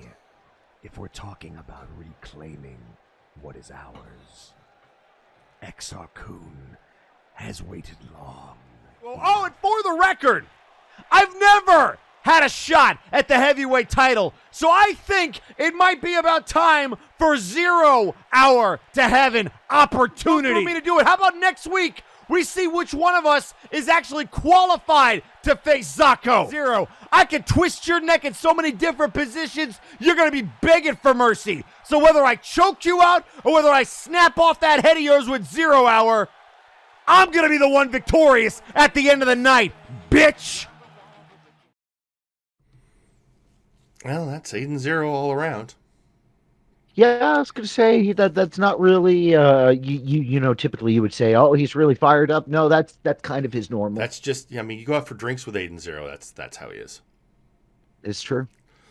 So, I mean, I ran into him at catering before the show. That's how loud he was. Just saying hi, Jerry. That's how loud he was. Mm-hmm. Sounds about right. Yeah, it was, you know, I was recommended, I won't say who, but somebody said that sometimes if you see Aiden coming, if you've got a pair of earplugs, it's like going to a rock concert. Oh, you get the earplugs that have the little tether between them, so you can just kind of keep them around your neck. Yeah. And just pop them in whenever you need. Exactly. Well, I've also heard similar stories revolving around Burnout Vaughn. Yeah, although he doesn't have the same pitch. No.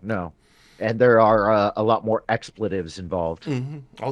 Although it looks like Aiden was giving him a run for his money. Either way, it's time to look at our next match. And this match, a lot of the tag teams, now that we have new champs, you have tag teams looking to make a name for themselves, jockeying for position.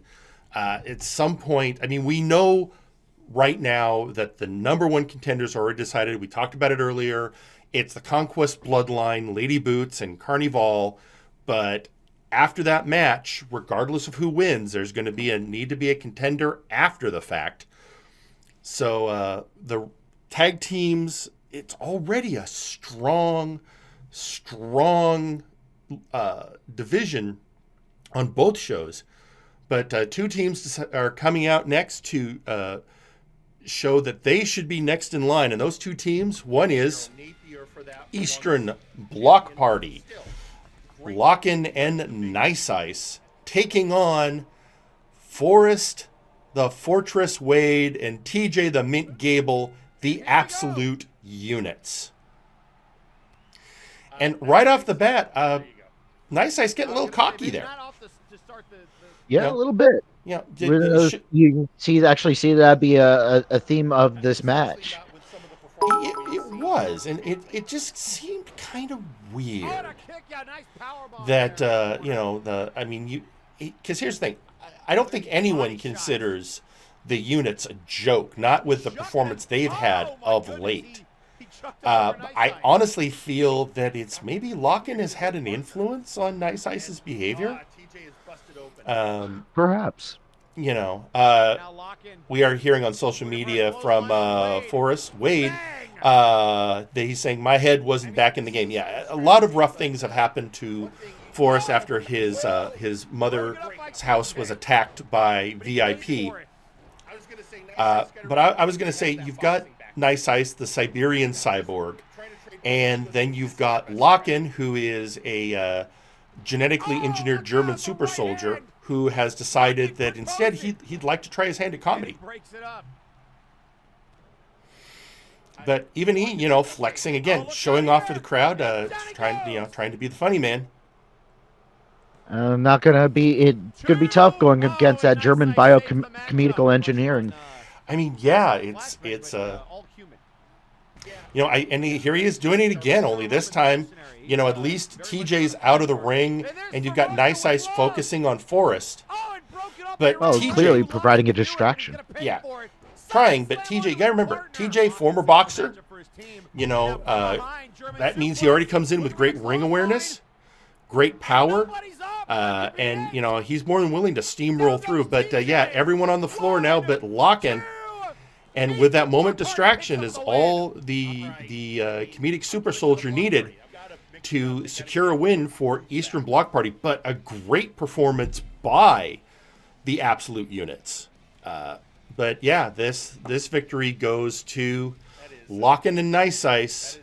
And, we look forward to seeing what comes next. But that's definitely, and I have, with my new role, I have been taking some meetings with the brass. We are talking about exactly what we're going to be doing with the tag team division. I'm not at liberty to say anything yet because we haven't finalized any decisions. But once we do, we'll probably announce it on Warzone. Oh, I see. Not going to give anything. Going to just throw away Firing Line, are you? Just going to just leave us? It's no exclusives. No, I see. No, I'm going to try. But I just, like I said, we haven't finalized the plan. But and if I've learned anything, it's don't talk out of turn. These things can change, and then I just look stupid and undercut my authority that I'm supposed to be coming in with in the future. No, but I understand. I get it. Up till now, I've been the one looking for the scoops. It's a strange position to be in, Pete. You don't understand.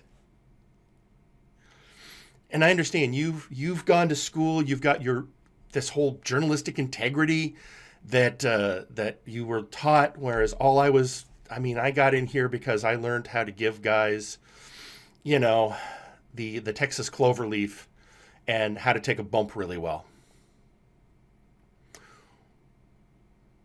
We'll be fine, Pete. In the meantime, let's get back to the show. But after that match, remember how I said earlier that there were a lot of people with a lot of thoughts and feelings post Multivania? I think it's fair to say if there's one person who has got reason to be upset after the events of Multivania, that it would be one Vinsmoke.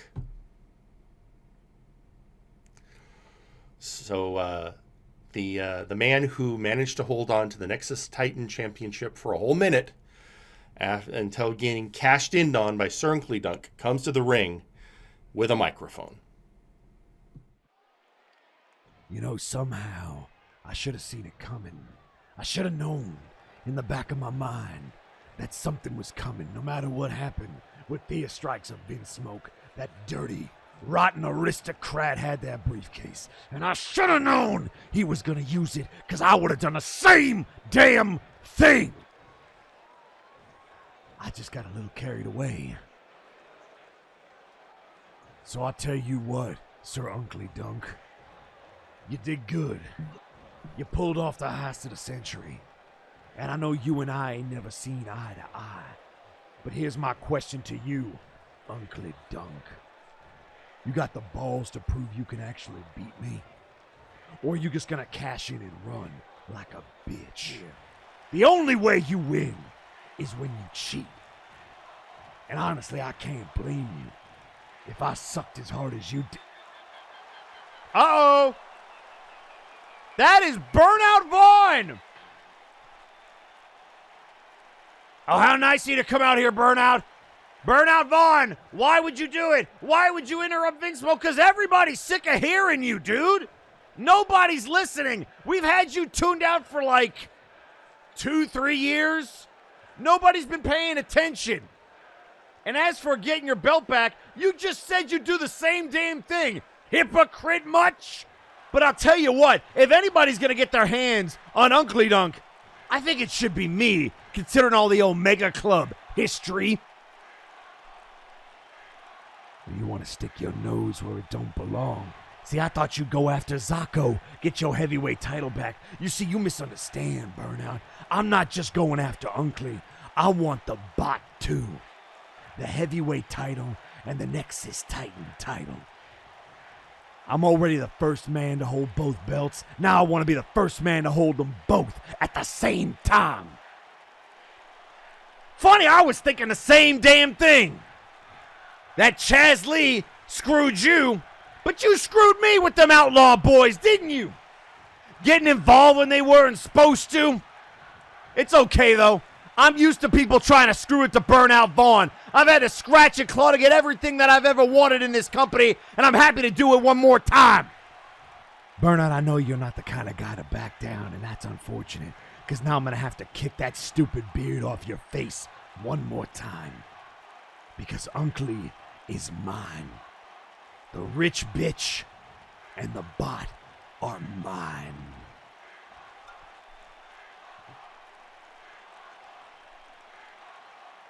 I don't think you need to be talking about anybody's facial hair, bitch! He just slapped him with the mic, and here we go, Jerry! Another brawl! Rake of the eyes by Burnout. Burnout in that Mega Money in the Bank match, which, by the way, was won by Semjax, and we haven't seen him. He's been hiding away, clothesline of Vinsmoke, with that briefcase. And now Burnout with his eyes set on Vinsmoke, the man who beat him for the heavyweight title. There you have it. So, yeah, people are already fighting over... Where have we seen this before, Pete? Where have we seen this before? Of somebody getting other people to fight over the chance to fight them and do their... Oh, right, it's Earl King West all over again. Yeah. Only, I don't know, Unkley seems... It's... Got to give the man credit. He knows what buttons to push. Just, it makes me hope that those two never... Although they never will. Boy, believe me, if there's two people that hate each other right now, it is Sir Unkley Dunk and Earl King West. So we won't even consider that. But in the meantime... Well, I mean, Earl King is heading over to Warzone. Yeah, but I like I said, that is a particular hatchet I don't see being buried unless Earl King's coming with an offering of returning all of Unkley Dunk's stuff. Which, let's face it, it's Earl King West. Well, with that, well, we've come to that point again, Pete. It's now the time for the Warzone audio promo of the week, and earlier in the evening we were discussing how Warzone is now bringing in the Flashbang tradition of the showcase match, and much as we've seen on Flashbang, people can meet in showcase matches, and that can lead to more events in the future. So with that, ladies and gentlemen, your Warzone audio promo of the week, a rare duo promo, Sergeant Major Payne and Beowulf. So, Wolf, you had a good run of one win. Congrats. You also had your Multivania moment in getting dropped by a guy coming back after a year away. And yet, the two of us were at each other's throats, kicking the ever-loving shit out of each other all the way up the ramp. We have made it so far into these showcase matches that it's just about starting to get ridiculous. So how about this?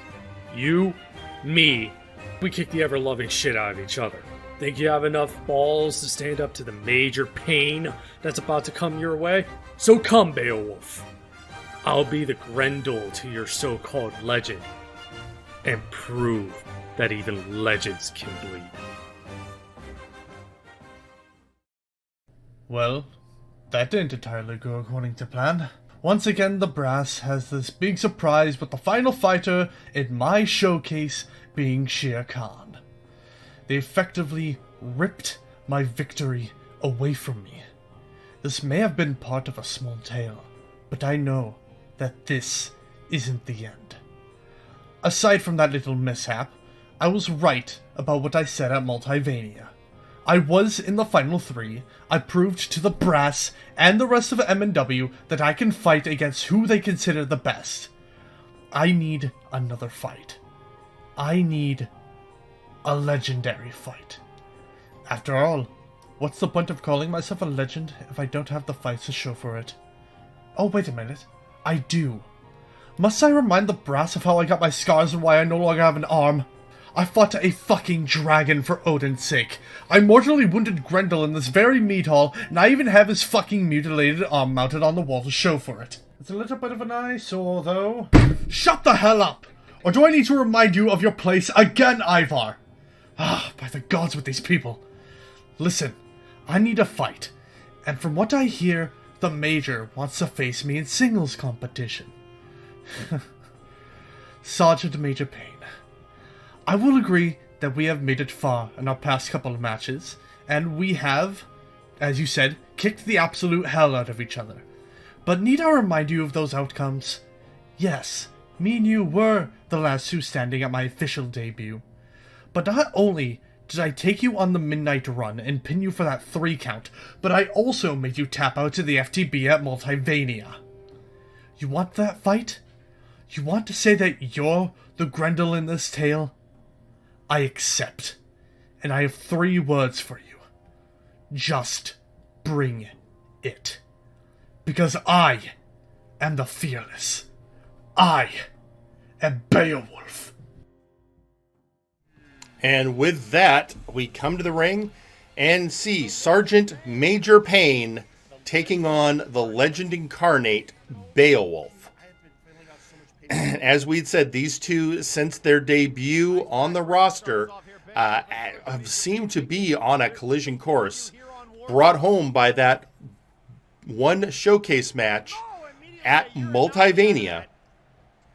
Beowulf also being the first ever showcase winner on Warzone.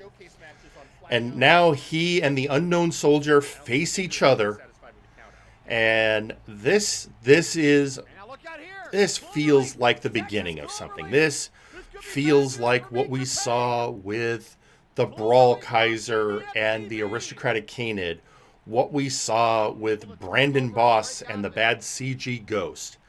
It's the case where the showcase matches can give you that much needed direction to send you off on your career trajectory. So as we see these two men, they are definitely not finesse wrestlers. These are 2 heavy strikers. They seem fairly evenly matched. And it leads to that question. Who is going to have the upper hand? Is it a case of who's just having the better day? And there we have that kick, that mortar kick, as he likes to call it. And then with the Blitzkrieg, that backpack driver. And here is the first of many pin attempts in this match. There were so many Blitzkrieg drivers and shots by both men. This matchup shows that they're both hungry. They want that shot. They're looking for that brass ring. And here you see Payne. Payne seems to have Beowulf's number. And also just seems to really like delivering those Blitzkriegs to the Legend Incarnate. And that's, after that, that is a 3rd Blitzkrieg from the Sergeant. And that's enough. He gets the victory over the Legend Incarnate. So this is not just the first singles match for both men, but that means the first singles win for Sergeant Major Payne. And it was a great match, but you get the feeling this is just the beginning. This isn't the end of the story. It's just the opening salvo. And with that, well, we're here now. Remember how saying earlier that a lot of people had a lot of things to say after the events of Multivania? one person that I don't think anyone was expecting to hear from after all of those events was D4C Trice. And yet, that's who's out next. I'll see how this new era's gonna work. A parade to the ring by a bunch of nobodies. A bunch of people who are cutting the line, so to speak. It's the same old bullshit, just a different management. I should have figured. All of you people need to remember why Legion even exists. This is the reason. Constantly being overlooked. Constantly being pushed aside. And now, all the former Omega Club boys want to come out here and stake their claim, cut the line. It's my turn. And I get... Do you remember what I said about that fine line between love and hate there, Eric? Yeah, I think this is... Well, these two hate each other, that's for sure. Yes, you know, I figured there was so much talk. Everybody seems to have Omega Club in their mouth. So I figure, why not come out here and give you a reason to talk about Omega Club directly, Trice? Same old story with you, isn't it? Always complaining and whining. I thought I told you to mind your manners.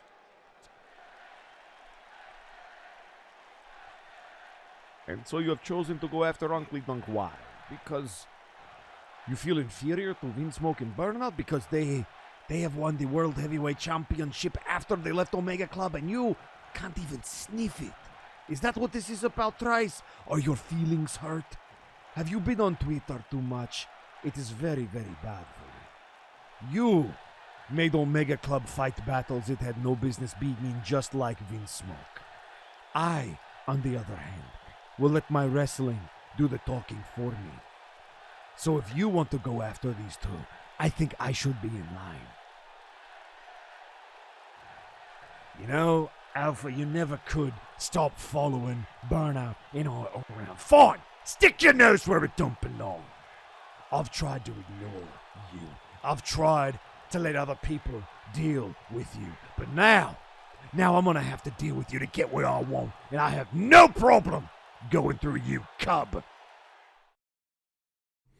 And strong words between former allies. As I was saying, as you heard from that night, there's a fine line between love and hate. And it's really easy for one to turn into the other. And for a lot of the former members of Omega Club, it has definitely become hate. It has become a strained relationship. And as we are going to see from all of these various encounters, well, we'll hear more about that in a minute. Meanwhile, remember how we said earlier that the tag team division has a lot of new life in it with new belt holders, and that a lot of the tag players are looking to jockey for position and set themselves in the brass's sights for a chance to be next in line between Conquest Bloodline? Well, two more teams came out with just that goal. And they are, first off, the All-Lauds, Sasquatch Wing and Raphael Sampson, and the Bell Brothers, joined by their compatriot in the Three Kings, Ginger Boy. That's right, the Bell Brothers are officially part of a trio now. And you have Flyboy Bell going after an immediate pinfall attempt on the Judge of the Multiverse. And he and his brother Strongman showing that synchronicity they are so well known for. But Raphael Sampson, it's important to remember, the All-Lauds are one of the long-standing tag teams. But Strongman Bell is someone who can live up to his name, which is saying something when you're taking on a Sasquatch and a celestial being. I'm going to assume that he is, because he's the Judge of the Multiverse, he is some kind of celestial being. Might need to get a little book on that. Phyllis, can we get some information on that? I think it might be important for me to know going forward. Meanwhile, Raphael going after Flyboy, but let's not forget the resilience of Flyboy. Flyboy is somebody who feels no fear. And I'm hearing, Sasquatch Wing himself letting me know, a strongman saint. Okay. That makes perfect sense, really. But even with that, I mean, several kicks to the head from Flyboy. And then we see that Estrella, I believe it's called, that reverse flip on top of Raphael, going for the 3 count. This one, and then you see it, the chant from Flyboy. Flyboy determined to show he can take on someone like Raphael Sampson. No backing down, no fear. And after all of that, the Bell Bros pick up the win. And believe me, as a fan of Squatch Roast Coffee, this is one of those bitter moments. But yeah, the Bell Bros made the showing, celebrating with their partner Ginger Boy, and standing tall in the squared circle. Gotta figure Mama Bell and the Bell family very happy right now. Look. I don't think we've ever seen. I don't remember Flyboy ever strutting like that before. He's definitely got a new energy ever since the re-debut at Multivania. And all I have to say, Flyboy, good on you. Let's go. Let's see. Let's get that energy going, and let's see maybe if you can regain your tag belts. A lot of people are pointing out that a lot of this may be stemming from the C101. The Bell Brothers held the belts at the end of day 1 of the C101, but lost them in the opening match of day 2. And because of how the rules of the C101 were determined, they didn't get their run recognized. The only in the middle of C101 run that was recognized was that of the absolute units. So there may be some of that as well. We'll have to see going forward. In the meantime, well, with everything going on around good old Sir Unkley Dunk, one more person with a lot of history with Unkley, and more specifically, Unkley's hat, comes to the ring. Ladies and gentlemen, it's the hero of MNW. It's Daverman.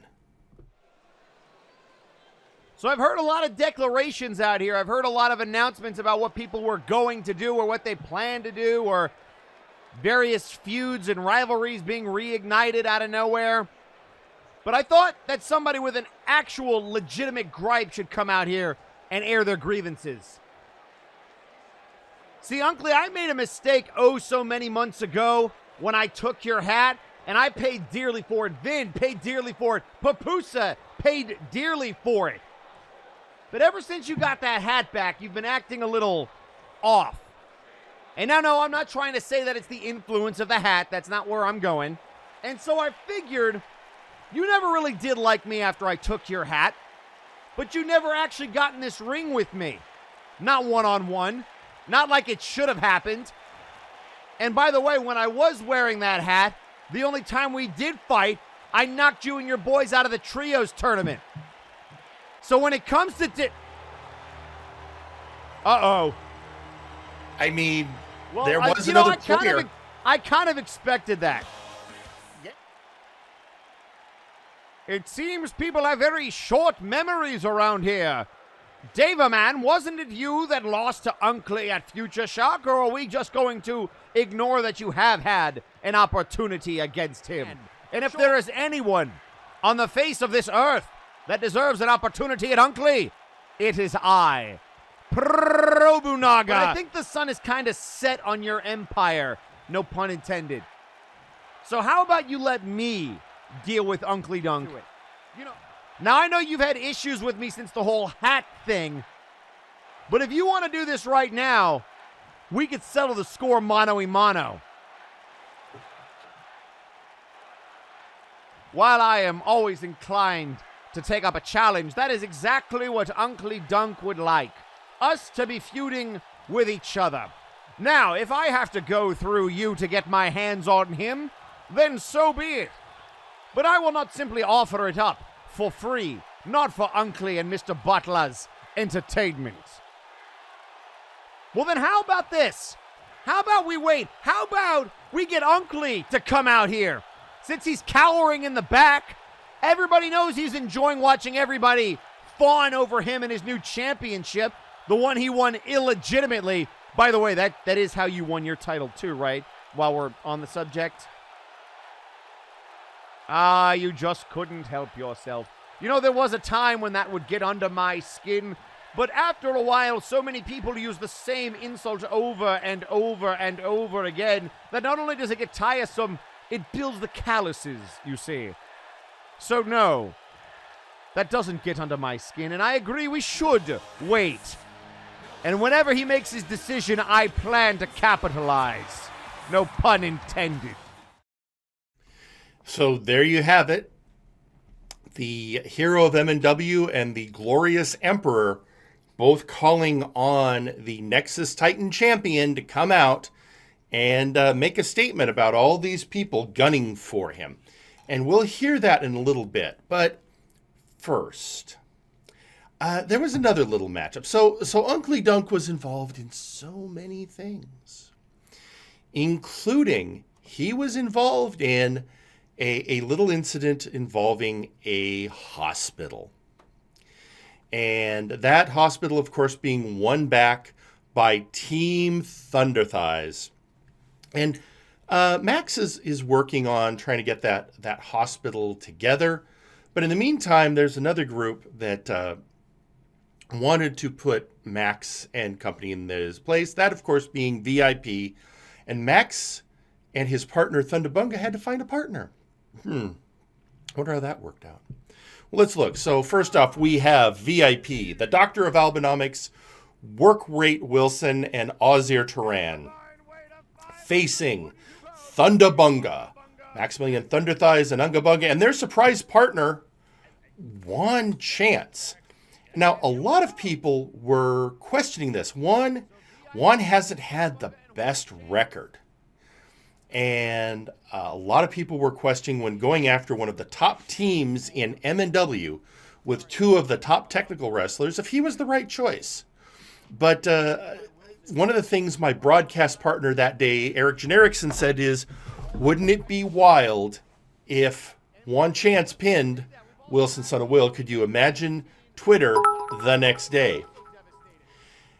And tweeting out on social media, Michael Macabre, if this match is anything to go off, Wilson doesn't stand one chance in hell against Doom. Well done, Michael. Well done. Very, very well. You get a golf clap. Golf clap. Hold on. Meanwhile, you have this matchup. You see Unga Bunga going after the Doctor of Albinomics. And then this moment right here, the shocker of all shockers, while everyone else is busy, Juan Chance gets a pinfall on Wilson, son of Will, and the Doctor of Albinomics just too short to get him. My broadcast partner, Eric Jenerickson, was a prophet of Juan. He foresaw that Juan Chance would get the pin on Wilson, son of Will. And so this just begs the question, there's no way this is over. There's no way in hell. And oh, hang on, ladies and gentlemen. Pete, how's your microphone doing? I think it's working. Okay, great. Well, then let's hang on. The phone now. My phone's having problems. There we go. All right, ladies and gentlemen, on the phone now we have one of the winners of that match we just looked at. It's the general manager of the Children's Hospital. It's Maximilian Thunder Thighs. Good evening, Firing Line fans. How you doing tonight, boys? We're doing good, Max. How are you? Feels good to be a Max fan, doesn't it? Well, I mean, Max, you're definitely on a roll. You had that big victory at Multivania, and now you and you know what, Max, I feel like I owe you an apology. All right. During that match, I questioned your decision to bring Juan Chance in as your third partner, and yet clearly he turned out to be the deciding factor in your victory. You are absolutely correct. Juan Chance showed that he is not out for the count in this wrestling roster. And to be honest with you, I had my doubts at the beginning, but I am for sure going to say that anytime that Juan wants to tag up again, I will be more than happy to have him. Juan is a very good person and a very good wrestler, and I will fight to defend that any day. Fair enough. He did a great job. I mean, overall great job against VIP. I know it must be hard taking on somebody you used to admire in Wilson, son of Will. You know, you say about that, but let me just put something out here. VIP, the #1 contenders for the Trios belt that's held by Doom right now. You know what happened last week? You know what it was? They underestimated myself, Ungabunga, and Juan, and they got sloppy.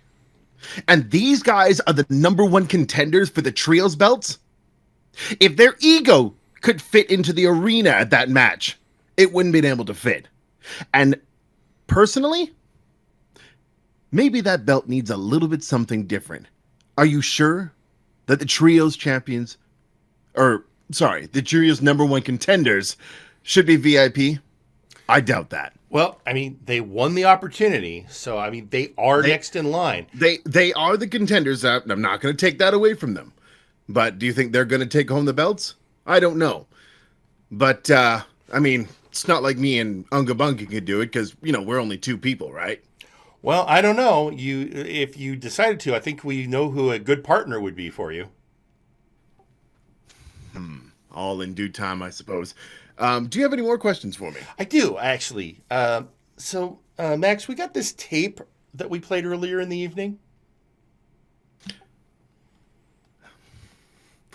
I see we're invited by the whole reasoning why that tape was made. Well, I'm just wondering how we got it, because it sounded like that was from Dr. Caliban's private answering machine. Well, I'm very, very, very good at finding things that I need to. All for the sake of getting things done for the hospital. I'm very resourceful, and I'll say this much. I am hopeful that the other doctors will get my other my answers. I kept filling up some answering machines, and hopefully I can get the proper funding. I mean, after all, somebody left it in a horrible mess and was not resourceful for it, and I sure would like to put my... But now at this point... Go ahead, sorry. Go ahead and finish your thought. You're the guest here. No, it's okay. I just was going to say, I hope he's sure listening right now because he's got a lot on his plate, but he'll get a knuckle sandwich if they can't get it done. Well, I know that you already have sponsorships from to help with funding from Enraptured Beauty and Squatch Roast Coffee and other people, not necessarily medical professionals, but other people have been offering services to help out. Absolutely. The units have offered to help me out with the finance management. They have been phenomenal. Everybody has been so nice to help out with the hospital, and we're coming together. It's a long road ahead, but we're coming together. You know, it's really funny. You even brought up earlier today about blood contracts. I mean, Lawson had me like prick my finger and point on something, but it was really weird. I was glad to know that somebody else wasn't doing it, just me. Well, this was more, I mean, we're talking about full-on blood draws. I mean, I've given about as much as I do when I donate blood. It's kind of, I don't know. Maybe I don't know. You know what? I'm sure I'm sure the HR department knows what they're talking about. I have great faith in Registered Anon. I do too. He certainly is one of my favorites to at least communicate after he saved me from the vents. But to wrap up everybody's thoughts and everybody what I'm thinking right now, I've got my hands on a lot of cookie jars right now, and Ungabunga and I are looking towards the future, and who knows, maybe we'll have that trios team after all, but we got to find a partner for it. Yes, you do. I mean, again, I feel like you've had a good audition this last week from a certain lucky luchador, but yeah, we'll keep our eyes open on that. Well, thank you for having me on the show tonight, gentlemen, and I'll see you Saturday. See you Saturday, Max. Have a good night. Bye. And with that, Pete, that was Maximilian Thunderthighs coming off his victory on the first show back from Multimania and from the realization that he has to get a hospital up and running. No small feat. No, and we'll have to wait and see who responds and who he can get on staff, and if they can get their insurance rating back. Well, and speaking... Yeah, insurance is kind of important. It really is, especially if you're a hospital. I mean, children's hospitals are some of the best forefronts. I mean, you know what? Scientific research is a big deal. Oh, yes. But, yeah, with that, well, I think now... So we've heard throughout the night people talking about him, people angry at him, people wanting shots at him. But now, ladies and gentlemen, is the time we are going to hear from the man himself, the Nexus Titan champion, Sir Uncle Dunk. Oh, it is so good to see so many people trying to fight themselves over who's going to face Uncle Dunk. Well, spoiler, it does not matter. What did I tell all of you it wasn't about the hospital? I did exactly what I wanted to do. Yes, I let myself be eliminated, maybe, to be fresh for the true matchup that I desired. Finally, I ripped that title from the waist of Vince Smoke, and oh, it was a long time coming. You and your Omega Club boys, and how quaint to see you all fighting over me now. To settle this once and for all. You know, just, since there's so many competitors trying to get their hands on the grandest prize of them all, the Nexus Titan Championship, which will finally be represented by class and dignity. A 6-man tag team match, and whichever team wins will fight each other next week in a triple threat, and then that person fights me. Maybe. We'll see. I think that's a fair way to maybe, possibly, get a contender, don't you? In fact, I already think I know what the team should be. Since I know Probunaga and Deva get along so well, why don't you be on a team? Oh! And you can have Vin Smoke. You know, your old hat buddy. Which means, oh, look at this. It's all of the old Omega Club buddies. We can have Alpha and Burnout and Trice. Do you think you could still work together? I'm entertained. I'm going to be entertained to see if it works. I can hardly wait.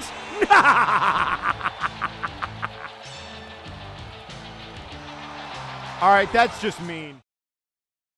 So there we have it. Uncle Dunk has, and I guess the brass was behind it because it's been set up. Former Omega Club members D4C Trice, Alpha Kong, and Burnout Von. Actually, I think Alpha Kong is still in Omega Club. If I'm not mistaken. I believe technically yes. Yes. But definitely teaming up with his former teammates, Burnout Vaughn and D4C Trice, going up against yet another former Alpha Omega Club member, Vin Smoke, who is on a team with Daverman and Probunaga. So when we get to that match, there's so much to talk. There's so much there. So much history, not all of it good. And yeah, just absolute pandemonium. But first, we have one more match we need to look at before we can get to that main event. And this, talk about another just bit of insanity. And this was hinted at CGR Killer has been very clearly of late in the employ as part of the outlaws of Sir Uncle Dunk. And his reward is this next matchup, where he, coming out with Theron Eldrazi, gets a shot at Sparrow of the Sentinels. This the whole issue, because Uncle Dunk has had issues of late with the Sentinels overall, and actually has been hounded. Well, I wouldn't say hounded, under investigation by Sparrow. That's, I think, how we could call it. If you notice, folks, there haven't been any real edits, yet, except for the intros. And if you've ever watched Firing Line, you can kind of see where that's going. Yeah, this. And here's the thing, and I was speculating about this during the match because something didn't seem right with Sparrow. Sparrow seemed to be lacking the usual energy we see. Sparrow usually puts up much more of a defense than we were seeing right here. And yeah, CJR Killer is a brutal wrestler, but this seemed particularly one-sided. Something happened. I am convinced that something was wrong with Sparrow. Something had been done to Sparrow that threw him off from his normal game and allowed CJR Killer a far too easy victory. Very easy for him to cash, job, and repeat with that. It is, and what's interesting, as we had been pointing out, there was another person in Uncle Dunk's employ that we never saw. We didn't see all evening. So obviously I can't say anything for sure, but it is definitely something we can speculate on, and maybe bears some future investigation. So we will see, especially once certain final paperwork comes through, we can see what I can do about that. In the meantime, there was one other person who really, really was not happy with what they saw, and that is our current Big Oof champion, Bart Ender. I'll tell you what. After what I just saw happen to Sparrow, let me tell you right now. Outlaws, you're despicable. You should be ashamed of yourself. There is no way that was a fair fight. I wanted to come out here and congratulate everybody that had an opportunity at the Big Oof Championship at Multivania, but I'm a little hot under the collar, no pun intended, because of what I just saw. It is disgraceful. But that is neither here nor there. I want to offer congratulations to everyone who participated in the Big Oof Championship match at Multivania. The greatest match of my career, without a doubt. The greatest challenge I have ever faced, maybe until now. And that is because, for one reason and one reason only, I want to be a fighting champion. 7 competitors, that was a challenge. But I knew who they were going to be before they stepped foot into this ring. I was ready for each and every one of them. But now, I need to take it a step further in order to prove that I am the greatest Big Oof champion we have ever seen. There's only one way to do that. Next week, live on Warzone, somebody is going to have the opportunity of a lifetime, because I am issuing an open challenge for the Big Oof Championship. The top shelf, the best of the best, whoever. And personally, I hope it's one of the Outlaws. Well, there you have it. So Bart Ender agreeing with some of our assessments, something was wrong. But more importantly, Bart Ender issuing an open challenge for the Big Oof Championship. Bart intends man right there wants to be a fighting champion. He wants to be a fighting champion. And you know what? If there's somebody's going to do it, it's going to be Bart. He is on a roll. He is doing great work. And he is taking Nakama Worldwide to new heights. With that, well, Pete, it's time for that main event that was set up by Uncle Dunk. Burnout Vaughn coming out first. So, and being joined by former Omega Club leader D4C Trice and current Omega Club member Alpha Kong to take on the glorious Emperor Probanaga, the hero of MNW Daverman, and the partner we never thought we'd see them have, Vinsmoke, coming out to the ring wearing a replica of the Nexus Titan Championship. I mean, somebody's got to talk to Zach. He's got to stop selling... it's a one thing to sell fans these replica belts. I think he's got to stop selling them to the wrestlers. Now, several things became clear very quickly during this match. One, Omega Club, these were three men who had a lot of experience working together for a long time. They had their rhythms down, and it looked like for them it was like riding a bicycle. They came back in and were back right like no time had passed. Whereas Daverman and Probanaga, I mean, they had worked together before, never as a full tag team. And as it went on, it was very clear that neither one of them had any intention on tagging in Vinsmoke. So by their own hand, they made this a 2-on-3 handicap match. And that is, I mean, I understand having issues and being put in a match with a partner you don't like. And there you see Vinsmoke at least having the forethought to try and break up a pin, knowing that his opportunity is on the line the same as everyone else's. But it is, and then here, Burnout being driven through that barricade by Probanaga. Let's also remember, Probanaga has long-standing issues with Omega Club and with Vinsmoke in particular. So this was a very rough matchup for him. I mean, everyone remembers what happened in that one match at Multivania 3 between the Omega Club and the Republic. And then here, again, what I said earlier, the Omega Club members having their patterns, having those old moves together. Yep. And here it is. You see that. Some things you don't forget. Yeah, and it's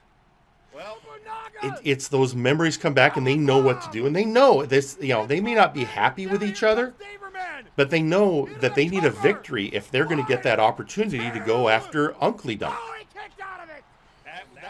And obviously Daverman and Probanaga know that too.